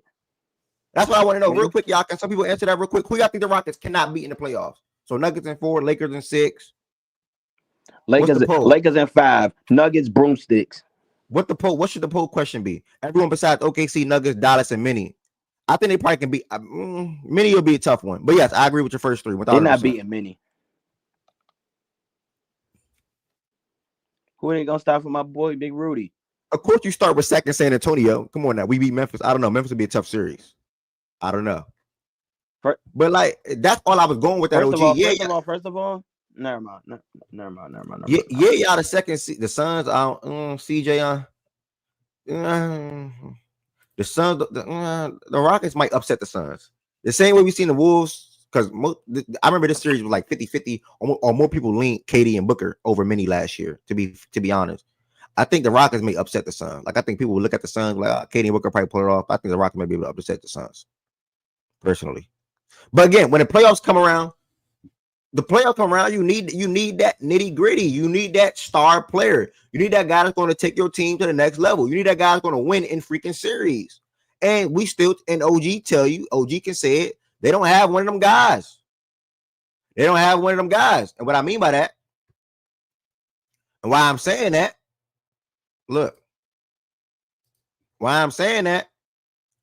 Rockets fans, there's no disrespect, but this is not being reported, or this is not an understanding amongst your team for a reason. I mean, for no reason. The Rockets have an internal understanding that they will eventually need to pursue a star scorer. In the playoffs, you need star scorers. They pursue a star scorer to take a leap to contender. So record-wise, Red Nation, Lero, OG, yes, right now, as of today, January 15th, y'all are the second best team in the Western Conference, record-wise. But when it comes down to the nitty-gritty and you in the playoffs, y'all not beating Luka and Kyrie. Let's be real. Y'all not beating the Jokic in Denver. Let's be real. Y'all not beating OKC. Let's be real. Let's be real here. And then Mini and Memphis, y'all can't overlook those teams. It's going to be a good series. It's the playoffs. Like, come on, bro. Y'all niggas tripping, bro. Y'all niggas tripping. So, OG, y'all monitoring these situations for a reason, man. So pump your brakes. Pump your brakes. Pump your brakes. Y'all fuck around pulling Milwaukee. Milwaukee was the number 1 seed and lost to the Heat in the playoffs a couple of years ago. Don't forget that. Y'all fuck around be the number 2 seed and lose to the 7th seed. Respectfully. I got nothing against the Rockets, by the way. Let me make that clear. I got nothing against the Rockets. Like OG said, I did say, yeah, stop messing with them. They legit. They not nothing to be played with. Like, they come and they play every single night. But in the playoffs is a different ball game. The playoffs is a different ball game. Like, it's a different ball game. It's a different ball game in the playoffs. That's all it's a different ball game. And no disrespect, it's a different ball game. That's all I'm trying to say. So we'll see. Y'all having a hell of a year right now. And like I said, right now, y'all are the second best team in the West. And I think tonight's gonna be a good game for y'all. And I think tomorrow's gonna be a good game for y'all. If Sacramento wants to take their season more seriously, I think they've been doing over the course of their last 8 games. So yeah, man. Nuggets, man, Jamal Murray went off 45 points efficiently. 18 for 26 from the field, 5 for 9 from 3, 4 for 4 from the free throw line, and he had a 45 ball. Can't ask for much more than that. Everybody else got to chill. They jumped the ball on him early. They was up 15 points at the end of the first, up 26 at a halftime, and that was the game. Kyrie Irving did return to the lineup for Dallas. He was 4 for 18 in 30 minutes. I think they say he do plan to play it back-to-back. I think Dallas played tonight again. I could be wrong. I'm gonna fact check it. But it was a wash. Lively went out on this one. He only played 4 minutes. Other than that, it was a flat out wash for Dallas at home. It's been a tough time for them. Big news for them, or good news for them.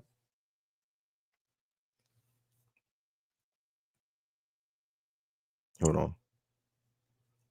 Pump your brakes. Pump your brakes. Sound.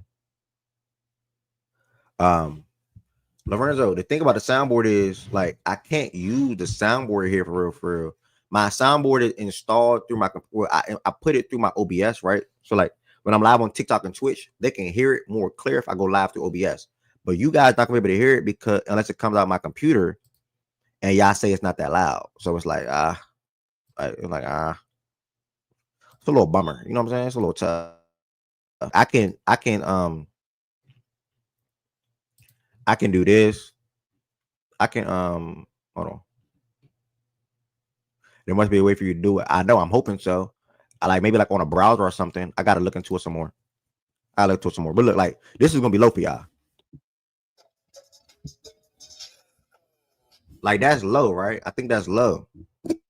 Or this joint. Like, that's too low. When I be live, right? And niggas be bluffing. Niggas be putting up like, yo, I want to play for 40. I want to play for 50, whatever the case may be. And they try to drop it down to 10. I pull out this joint. But see, that's too. See that? Nah, man, that's too low. Can you not connect it to a Bluetooth speaker?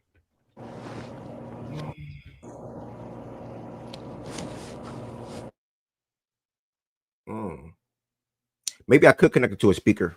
Good idea. Let me check. Hold on. Quick pause in the show. Cliff, you Mike. What's good, Brody?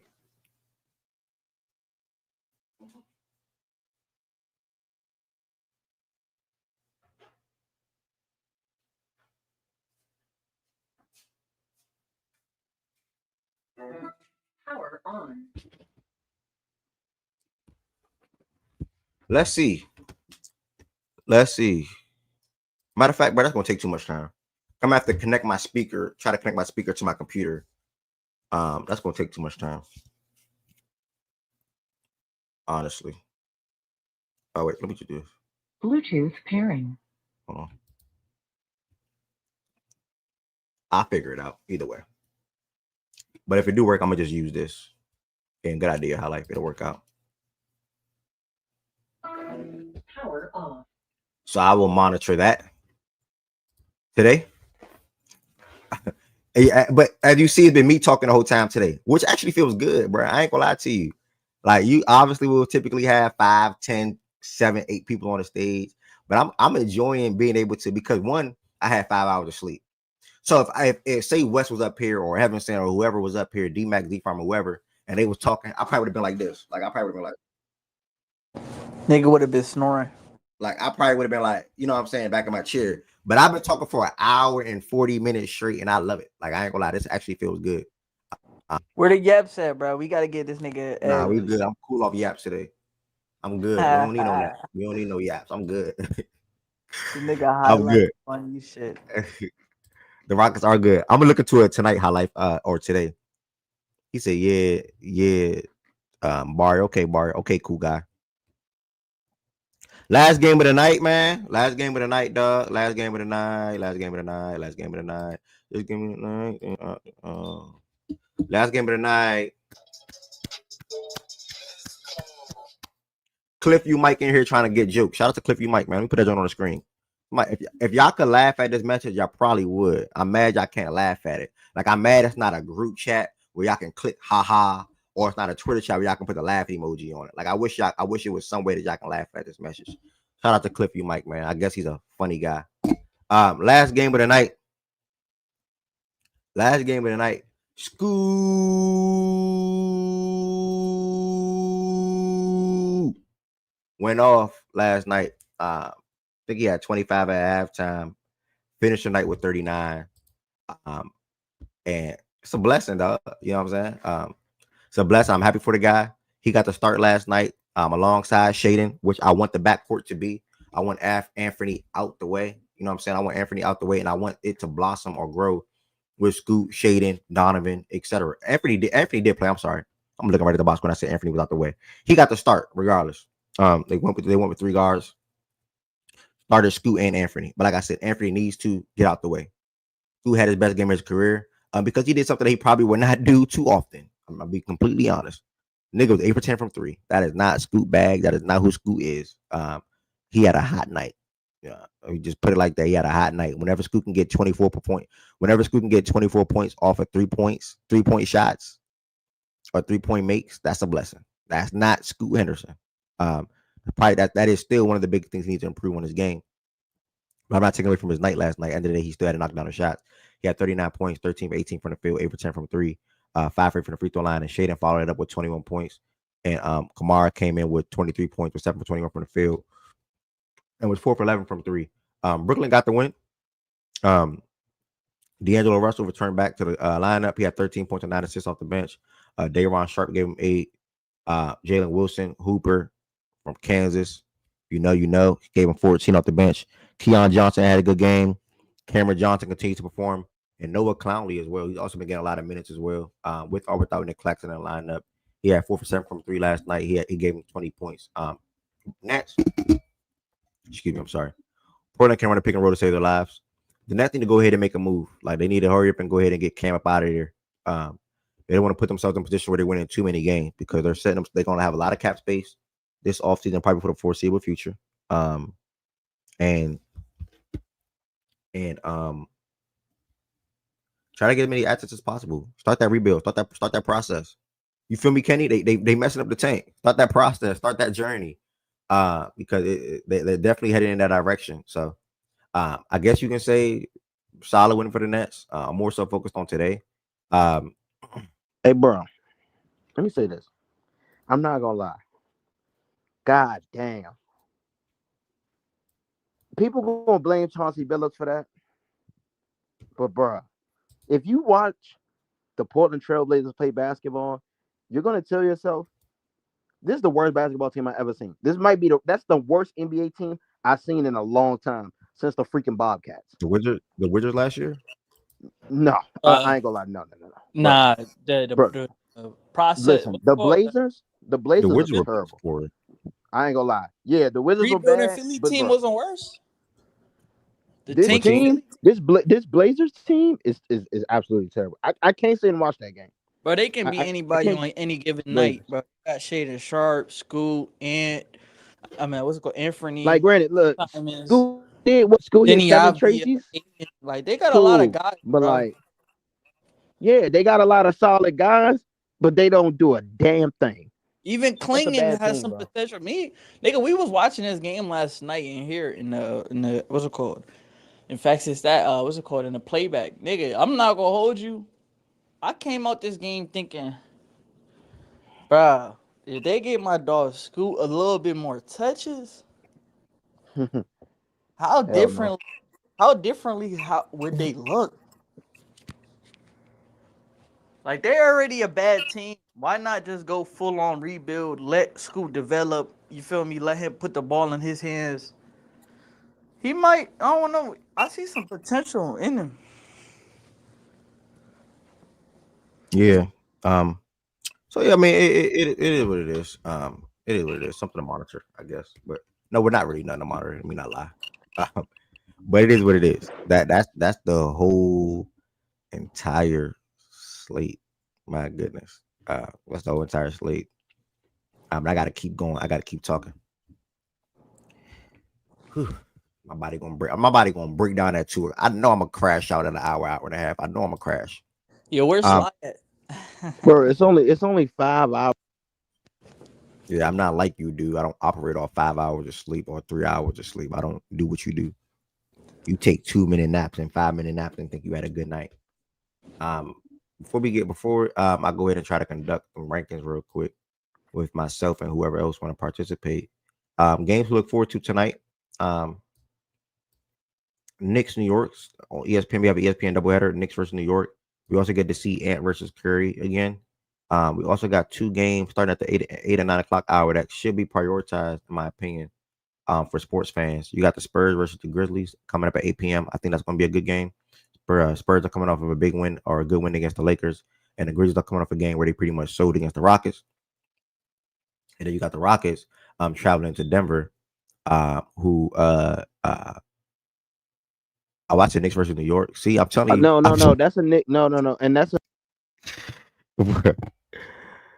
Bro, I'm fighting it. I ain't gonna lie to you, bro. Man, Rockets versus Denver. Denver coming off of a back-to-back. But like I said, Jokic got to chill for the most part last night. Everybody chilled. You know, it was really just a strong Jamal Murray game, so they should be good to go for that game. And plus, they're at home versus being in Dallas where they were last night, or basically having to go from Dallas to Houston. They went from Dallas to home, and they should be able to feed off of that. I think that's going to be a good game. And you never really know with these two teams. No disrespect, although we're playing without Jimmy Butler, but Heat versus the Lakers coming up as well at 10 p.m.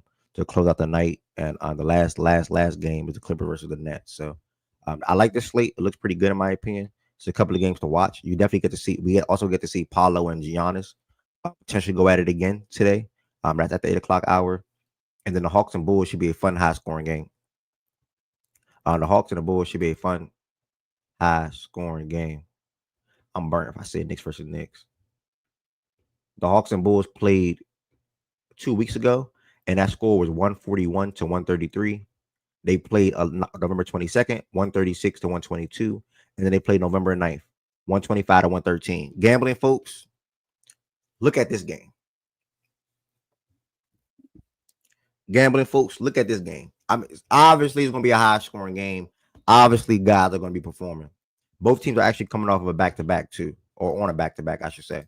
So, gambling folks, look at that game. Look at that game. Like it's scoring in that game. Period. Point blank. Period. My goodness. So yeah, that's that. Let me try to put these power rankings for what happened 2 weeks ago. P5 versus Giannis. Nice P5 double.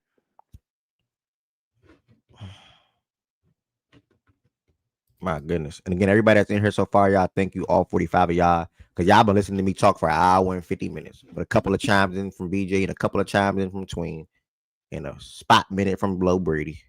But I've been rapping for an hour and 50 minutes. Thank y'all for just listening to me and being in here. Don't forget to hit that like button, y'all. If you're not subscribed to the platform, make sure you all hit that subscribe button. And then also, there are a couple of things you guys can do to extend your support for the platform as well, which I would greatly appreciate. You can become a member on the Fact That's YouTube community side of things. Have 40 plus members, so shout out to y'all. How do you become a member? You click the link. You click the description on this video, and the link will say become a member. You'll click that link. There's 3 different levels you can join as. Level 1, level 2, and level 3. All have the ability to send customized emotes in the chat. And it's really just extending your support for the platform personally or honestly. Also, you can send super chats and super stickers throughout any point in the show today. The amount don't matter to me. I'm grateful and thankful regardless. $1, $5, $10 will greatly appreciate it. And again, it's just extending your support for the platform. Being here alone is supporting the platform, which I thankful for. But you also can extend your support. Also, don't forget to subscribe. If I did not say that already, the show is live every single day, Monday through Friday. There will be a show this weekend. Obviously, as we preview some more football games or NFL playoff games and just talk more about it as well. So that's that. And let me pull up this power rankings. Oh, my gosh, bro. Let's get this dub in New York. Shout out to Jay. Shout out to Jay from Harlem in the chat, man. 2-minute naps. Let's go, Cavs. All right. I'm going to see how fast I can do this. Or not even how fast I can do this. I'm going to see how this will get conducted, I should say. Anybody that's on the stage, I have 5 brothers up here. If you want to chime in or you want to give thoughts, feel free to give thoughts as well. As we're about to go ahead and do these power rankings, bi-weekly power rankings. So the last time we did this was December 30th. Our top 10 consisted of the Cavs, the Thunder, the Knicks, Grizzlies, Celtics, Rockets, Mavs, Magic, Hawks, and Clippers. Excuse me. This is now 115. 115. I'm gonna put 25 one time, and then I'm gonna go down.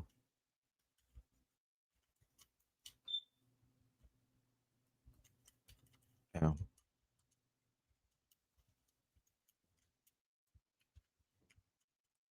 All right.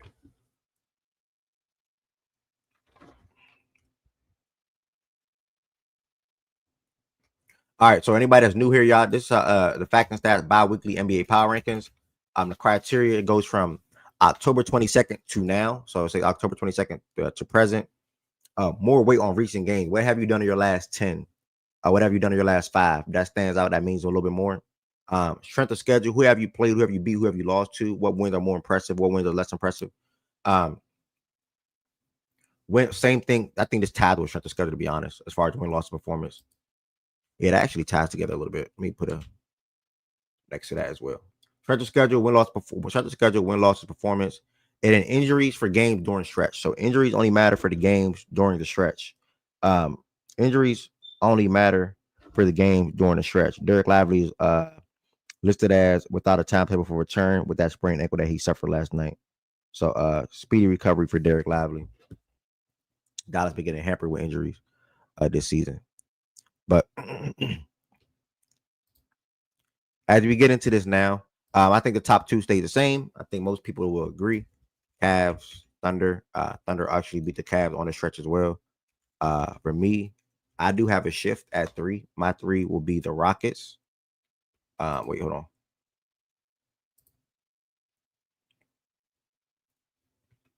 Hold on. Let me look at some things.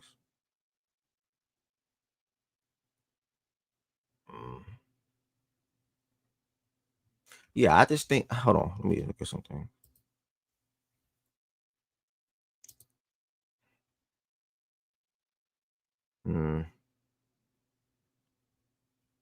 If the Rockets or the Celtics, anybody on the stage got any thoughts as far as Rockets and Celtics? Anybody on the stage got any thoughts as far as Rockets and Celtics? Okay, everybody up here kicking it. You said what is my fault game? No, I said anybody got any thoughts on Rockets and Celtics? Shit, I'm not gonna lie. God damn, bro. Give me the Celtics. I ain't giving the Rockets that much praise yet. I go Boston 4. Yeah, Boston 4. You respect the 5. Put your in the full team. Hey, what we doing, man? I was over here vibing, buddy, man. Who would you put at 3, big bro? No need for all that. I'm just a regular guy. Who would you put at 3? West the analyst. I'm just a regular guy.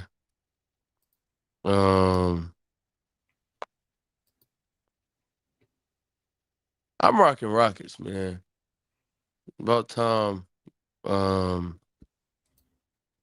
I'm rocking Rockets.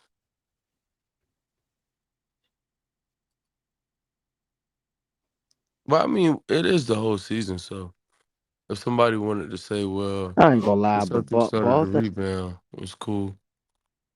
Because they have started so the rebound. tough. I think it's they so only lost tough. 1 game. It's so tough. The Rockets do got the head. I mean, the Celtics do got the head-to-head when they played like a week ago or so. That's what makes it tough, personally. I do think the seasons are on par, but I do think it's tough. Oh no, it's clearly Celtics in that instance. We can't be that far. Like if you got the head-to-head in the same they got the head-to-head the frame, last time. it's gotta go. That team. And like I was saying, I think they've started the rebound. What's the date? Let me look at it. Yeah, I couldn't find the date, but I got the. Right. I thought you put the date on the power rankings. Oh, it's 12:30 the last time from we did this. 12:30 to now, yeah. Yeah. So on Christmas, well, that's not Christmas, but that game was the year they won against Toronto. They've only lost to us and the Kings. Yeah. I mean, but you know, I don't know what you want to make of that. They 5-2 in their last 7, but they beat the Rockets, and I mean they like really throttled them. Stepped on them, and they beat them in the stretch too. Yeah, and then they had good wins. Although Nuggets win wasn't really that good. No Jokic, so I don't know if we want to gas it. But the Rockets is a good win. Y'all make what you want to make of the Wolves game. Well, actually, they really haven't. They beat the Raptors. They beat the Wolves. I guess decent win. Beat the Rockets, good win. Lost to the Thunder. Nuggets, I'm not moved. And then the Pelicans. Zion was on the court. A very tough game if you watched it. Pretty enjoyable as well. But I don't know if anybody's moved by beating the 8-32 Pelicans, even with Zion on the court. It's just like not a good team. But for the Rockets, and then I guess we can take our final vote. The Rockets, obviously, this month, I mean, they've been going crazy. Their only loss this month was to the Celtics. Well, I won't say they've been going crazy. They beat the Grizzlies, they beat the Mavs, they beat the Lakers, Wizards, and then that's it though. Like, cause they also that Atlanta game got postponed, so that's it. Yeah, Rockets are hooping, winning streak. They're playing good basketball, but the Celtics beat them in the stretch on January 3rd for me. So I'll probably go Celtics 3, Rockets 4. I think that makes the most sense, personally. Because in that 2 weeks, I think they got the win over them, and I'm comfortable with putting the Rockets over the Grizzlies and Knicks now. Yeah, I think that's the best bet. We're gonna go Celtics 3. Originally was Rockets, but like I said, they beat them in the stretch. I did not know. After I had to look into it and remind myself. Rockets 4. When I get to 5, I think of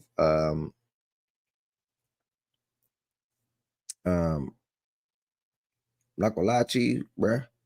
5 for me is the Knicks or the Nuggets. Nuggets 24-15, Knicks 26-15. Nuggets 4-game winning streak, 8 out of the last 10. And as somebody typed earlier, all of those wins, like I think they won out of 8 of those 8 wins, they all were by double digits. I think I want to lean. If it's recent stretch wise, I think it makes more sense for me to lean the Denver Nuggets and how they've been performing or how they've been playing as of late as well. So my vote for 5 is Nuggets. I know it's only skipped up on the stage right here at the moment, but I'll probably say Pistons top 10. It's a good shout. I'll probably say Nuggets. I think the next 3 teams are set in stone, in my opinion. Nuggets, Knicks, and Grizzlies. I was about to say Memphis. I think Memphis should be above the Rockets. Or you can leave the Rockets right You're there. crazy. Memphis got to be right after the Rockets. They just beat them twice. They just beat them twice. That's why I said you can leave Memphis. I said you can leave the Rockets above Memphis and put Memphis right there.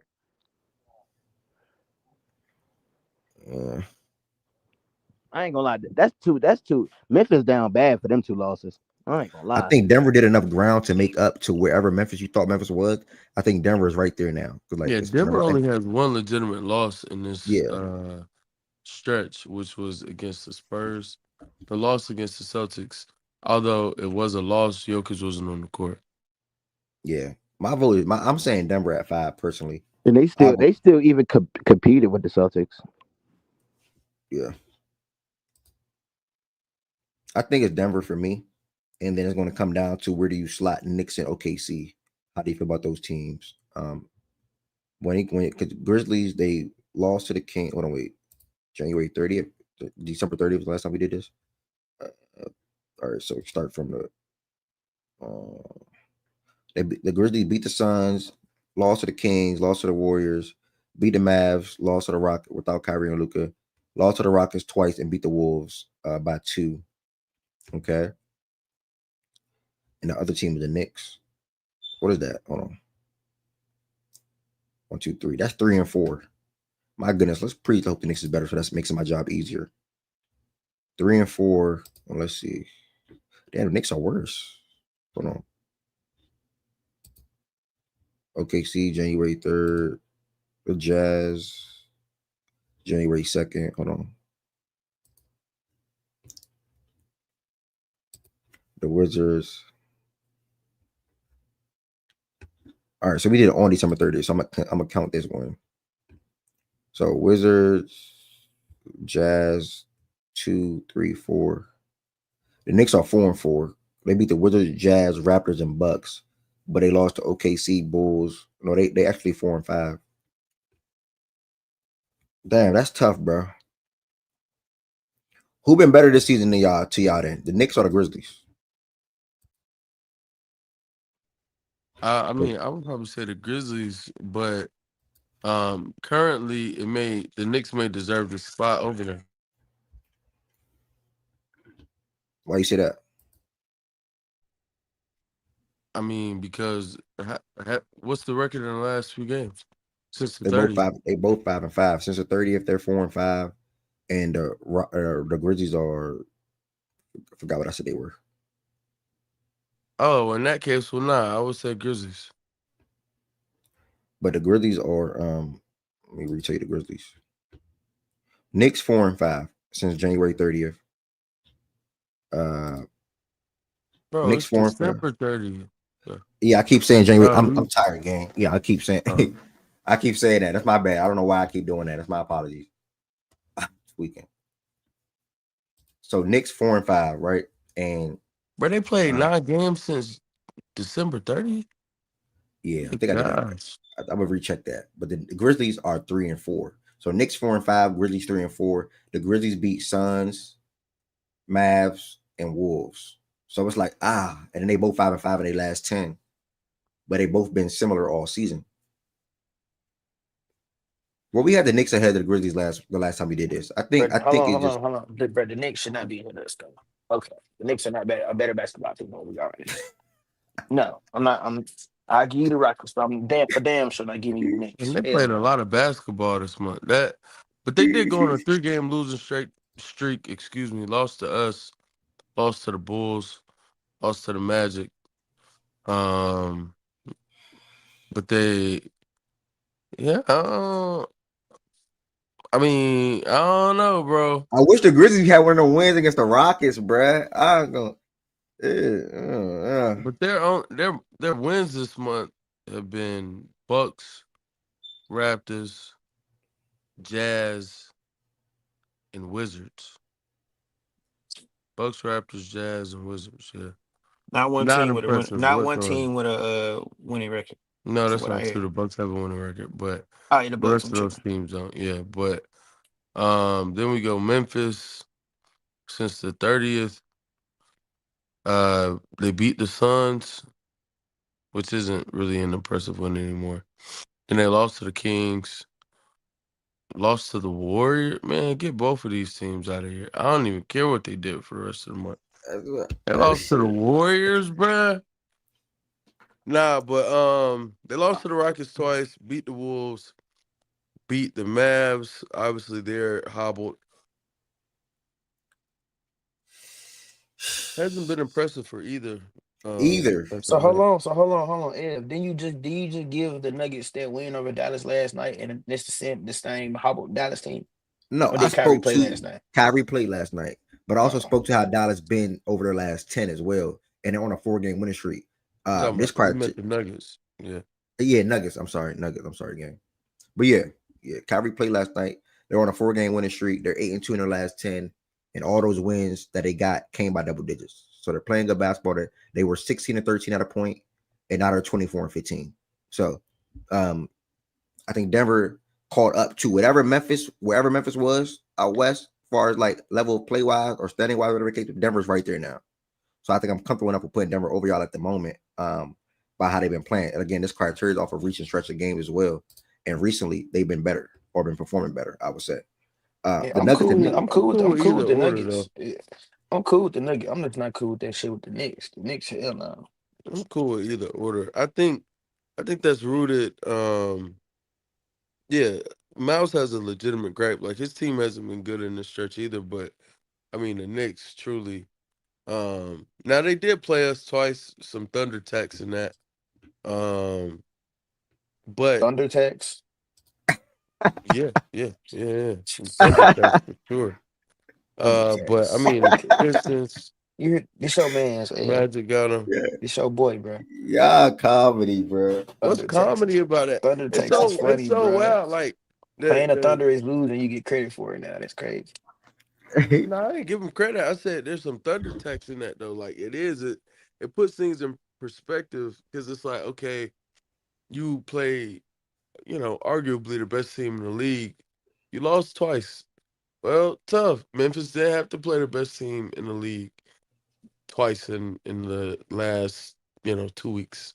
So, but regardless, I'm cool with either, like, however the order falls. I don't care if it's Knicks first and Memphis second or vice versa. This is a true cancel out, to be honest. Yeah. I'm gonna just go ahead and go Grizz Knicks for the sake of Miles. It don't really matter. But I really, again, this is the full swap. This really does not matter.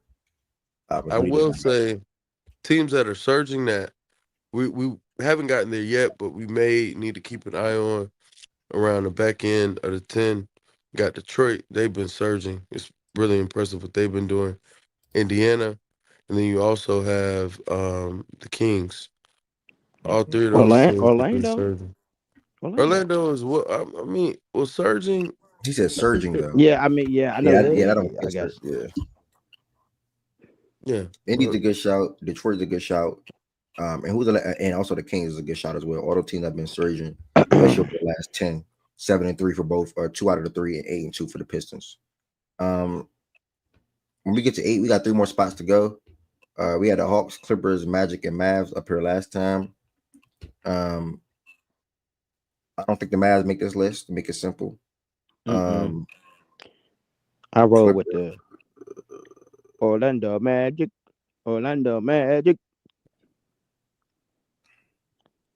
P5 back. They getting back in the form, man. I like the Magic. I mean, I'm definitely man, the rest of these teams, you know what's so hard about NBA power rankings? After the first few, everybody is like just mid. And I was about to say they in a bucket. They all in a bucket, bro. They all, look. But see, look, right? The thing is, you can say that about NBA. I mean, not NBA, NFL too. It's like you get past the top teams, then you got a list of teams that's all together, but just some edges out a couple others. That's it. Yeah, that's true. I think NFL easier to separate though. Yeah, because it was week by week with just one game each week, as opposed to some, like I said, the Knicks, they played 9 games since we last did this. Most teams are only playing, like 7 is a high amount for most teams. The Knicks have been playing a whole bunch of basketball. And you have all these other teams that it's like, all right, well, you're mid, the Clippers mid, Lakers mid, mid. Like, so you get to a team like Sacramento, and they've been surging, but they've been worse than those teams I named in front of them all year. But it's like, well, you were 6 games behind them or 5 games behind them, and now you pulled to within 1.5. Like, they're 1.5 games behind the Lakers now. Yep. Although they would have to win. They're really 2.5 because they don't own the tiebreaker. But still, stuff like that, like Indy, they were but like in the Eastern Conference, I think Orlando should be slotted. Yeah, me too. Even with their BS, I think they should be slotted because some injury tax for them. But then like Milwaukee, they 500 in their last 10. Indiana 7-3. It's half a game separating them. And though Milwaukee's been more, quote unquote, more impressive throughout the season, like right now, it's clearly Indiana has been, surging since we last did this. Detroit as well. Like Detroit's a game behind Milwaukee. Like, okay, right now granted, you would still take Milwaukee if you had to pick, because they have the best player on the court with either of those teams. But it's like currently, just based off of how they've been playing recently, like Detroit playing better than them. So, but yeah, I mean, I'm open to suggestions, and want to hear y'all talk.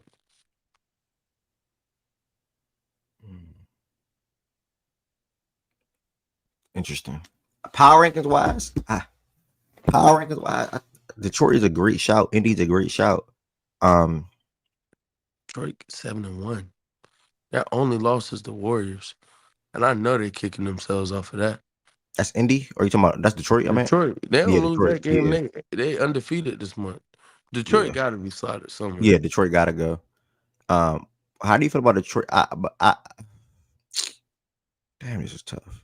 Let me say this. I like Indy over Wolves and Lakers and Clippers and even Bucks. I think Indy will be my 9. I'm not gonna lie. I think I would go Indy Detroit. And I'm good because and Sack hold off. Yes, and they did just lose last night, But they beat the Celtics. Sack was really good this month too. So damn. They beat they did shit in this month. Yes, damn. Excuse me. Excuse me. Bless you, bro. I was coughing, but thank you. Oh, my bad. They beat the Kings. They beat the Grizzlies. They beat the Heat. Not saying this is like a great win, but yeah, beat the Heat, beat the Celtics. Hell, on their East Coast trip, they went 3-1. Only loss was last night to the Bucks. It wasn't an East Coast trip. They were at home for 2 of those games, but they played 4 East Coast teams in a row. 3-1 in that stretch. And then they beat the Mavs on the 30th. So we're talking about in this whole stretch, they have 1 loss, which was last night. Pretty impressive stuff, man. They're 8-1. Mm-hmm. Mm-hmm. No, they're 7-1. Excuse me. They're 7-1 in this stretch, just like Detroit. But you say Indy. I think for Indy, it's just gonna. Oh, they beat the Cavs. Hella impressive. Yeah, beat the best team in basketball. The rest of these wins are like Heat, cool. Suns, cool. I'm thinking. But they did beat the Cavs in this stretch. They lost to the Bucks in this stretch, though. So they are Indy. Lost that game, and they lost to the Cavs. So it's just like how do you want to do it? They're 6-2. The other 2 teams are 7-1. I will argue. Who's 6-2 and 7-1 again? Pacers are 6-2. Kings in Detroit are 7-1. Kings have the most impressive wins in this stretch. And I think Detroit has. Yeah, Kings had the most impressive wins and the longest win streak. Then Detroit, it's just Detroit is. I think you can argue Detroit has played the best. That's why I was going to. Yeah, because from a basketball perspective, I would probably switch then with that 6-2, 7-1s. Because the Kings have a big win as well over that Celtics team. I'll probably go Pistons Kings instead. Then, to be honest, that's what I'm feeling. Yeah, exactly. I'll probably go Pistons Kings to close it out from a power rankings perspective. Now, we're not saying that the Kings or Pistons been better than the Bucks or the Clippers or whoever all year, but power rankings more weight on recent games. I think it makes more sense to get them teams some love for how they've been playing between December 30th and January 15th. That's like they got to get some credit, in my opinion. Let me send BJ just over CC. They made it over CC. Let me send it to BJ real quick. Over CC. So yeah, I like that. Pistons Kings. Close this out. Power rankings. I know you came on the back end, West. Either way, appreciate you coming up. I was up here thugging it with them guys. We're pretty much talking the whole damn time, which I did not mind. I did not get a lot of sleep last night, so I needed something like this. To be honest, this is the power rankings for this week, y'all. We'll do this again at the end of the month. Cavs, Thunder, Celtics, Rockets, round of the top 4. These are the 4 best teams in the league right now, today. Facts. And we have the Nuggets, Grizzlies, and Knicks. I think they definitely round out the top 7 as far as the 7 best teams in the league at the moment. Then you have the Magic, Pistons, and Kings. With the Pistons and Kings, 2 teams surging in their respective conferences, trying to make themselves relevant and or make playoffs or play-in pushes. And I think both of those teams are in the play-in right now, actually, anyway. So shout out to both of those teams. And the Magic, Paulo is back. They've been playing good basketball, etc. So I like the power rankings. I actually agree with it. I have no issues with it. Not going to talk too much about the college basketball games last night. I'm just going to give a quick shout real quick. Kansas, Iowa State. That's a top 10 matchup tonight. Kansas, Iowa State is a top 10 matchup tonight. ESPN2 If you have YouTube TV or you got a couple of monitors or got a couple of devices, laptop, iPad, phones, try to watch these NBA games alongside with Kansas and Iowa State. It should be a good game. Other than that, that's it. Tonight is highlighted by that. Oh my goodness, Tennessee and Georgia. I lied. Tennessee and Georgia. Iowa State. His mic went out. Tennessee and Georgia. Okay, his mic went out. Tennessee and Georgia and Texas and Oklahoma. So we got 3 good games that I'm shouting out. That should be really good games. I'm not saying that anybody else team that played today is not going to be a good game, but Iowa State, Kansas, Tennessee, Georgia, and Texas and Oklahoma. 3 good college basketball games today. Last night for Kentucky, really quickly. Big win for us. We got the win over freaking brain fart. Texas A&M without Wade Taylor. I'm about to say Wade Phillips. I'm burnt.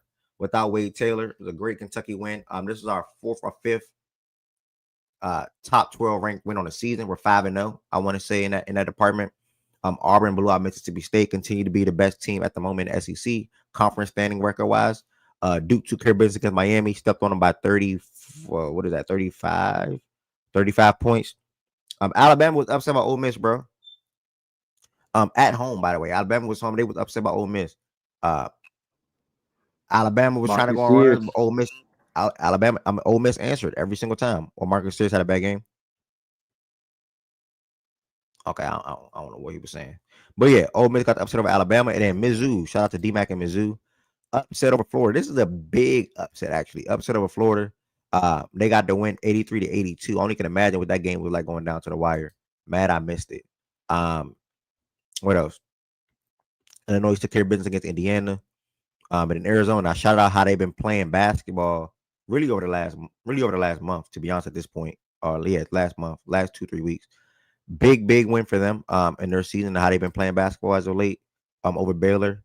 They're 5-0 in conference play, so I expect them to probably be ranked this upcoming well, depending on how the rest of this week go, but probably this upcoming Monday they'll probably be back ranked. And I think that's pretty much that for the main shout outs for college basketball yesterday, man. Thank LSU finished off that game against Arkansas. I almost took Arkansas live too. Thank God I didn't. My goodness. They 0-4 in conference play. Listen, everybody that pulled up today, thank you. Everybody that pulled up today, thank you. Watch party tonight in 6 hours. Everybody take a mini nap, and then I'm going to jump on a game. Make sure y'all follow me on TikTok and Twitch if y'all curious to keep up with me on that aspect. I've been picking up some real good momentum. I've been popping lately. Hold on. According to Chris Haynes, Miami considering changing destination of Jimmy Butler suspension to a stiffer, more expensive penalty. Oh man, this is some ridiculous stuff, bro. Running from the CFB smoke. Nah, Miles, we're not running. Oh, I'm talking about nigga. Hit my phone whenever you want to play. Hit me. I'm about to set my alarm to literally 3 o'clock. It's 1:20. I'm gonna take an hour and a half nap, and I'm literally getting on the game. Yes, let me know, Miles. Miles, no. Miles, I played Miles in NCAA. Luther Burden gave him 600 yards.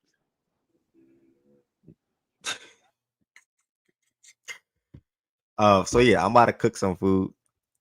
I got 150 off one of my homies already. Okay, play me for money, Miles.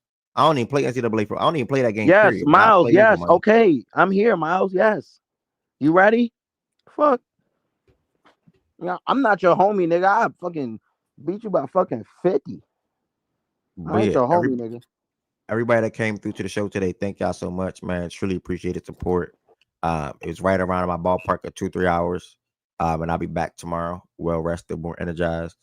Hit me, well rested, more energized. And I'm looking forward to seeing y'all in the watch party tonight. Playback.tv. Make sure y'all subscribe. Thank y'all. And everybody, y'all have a blessed day and a happy Wednesday. Happy Wednesday.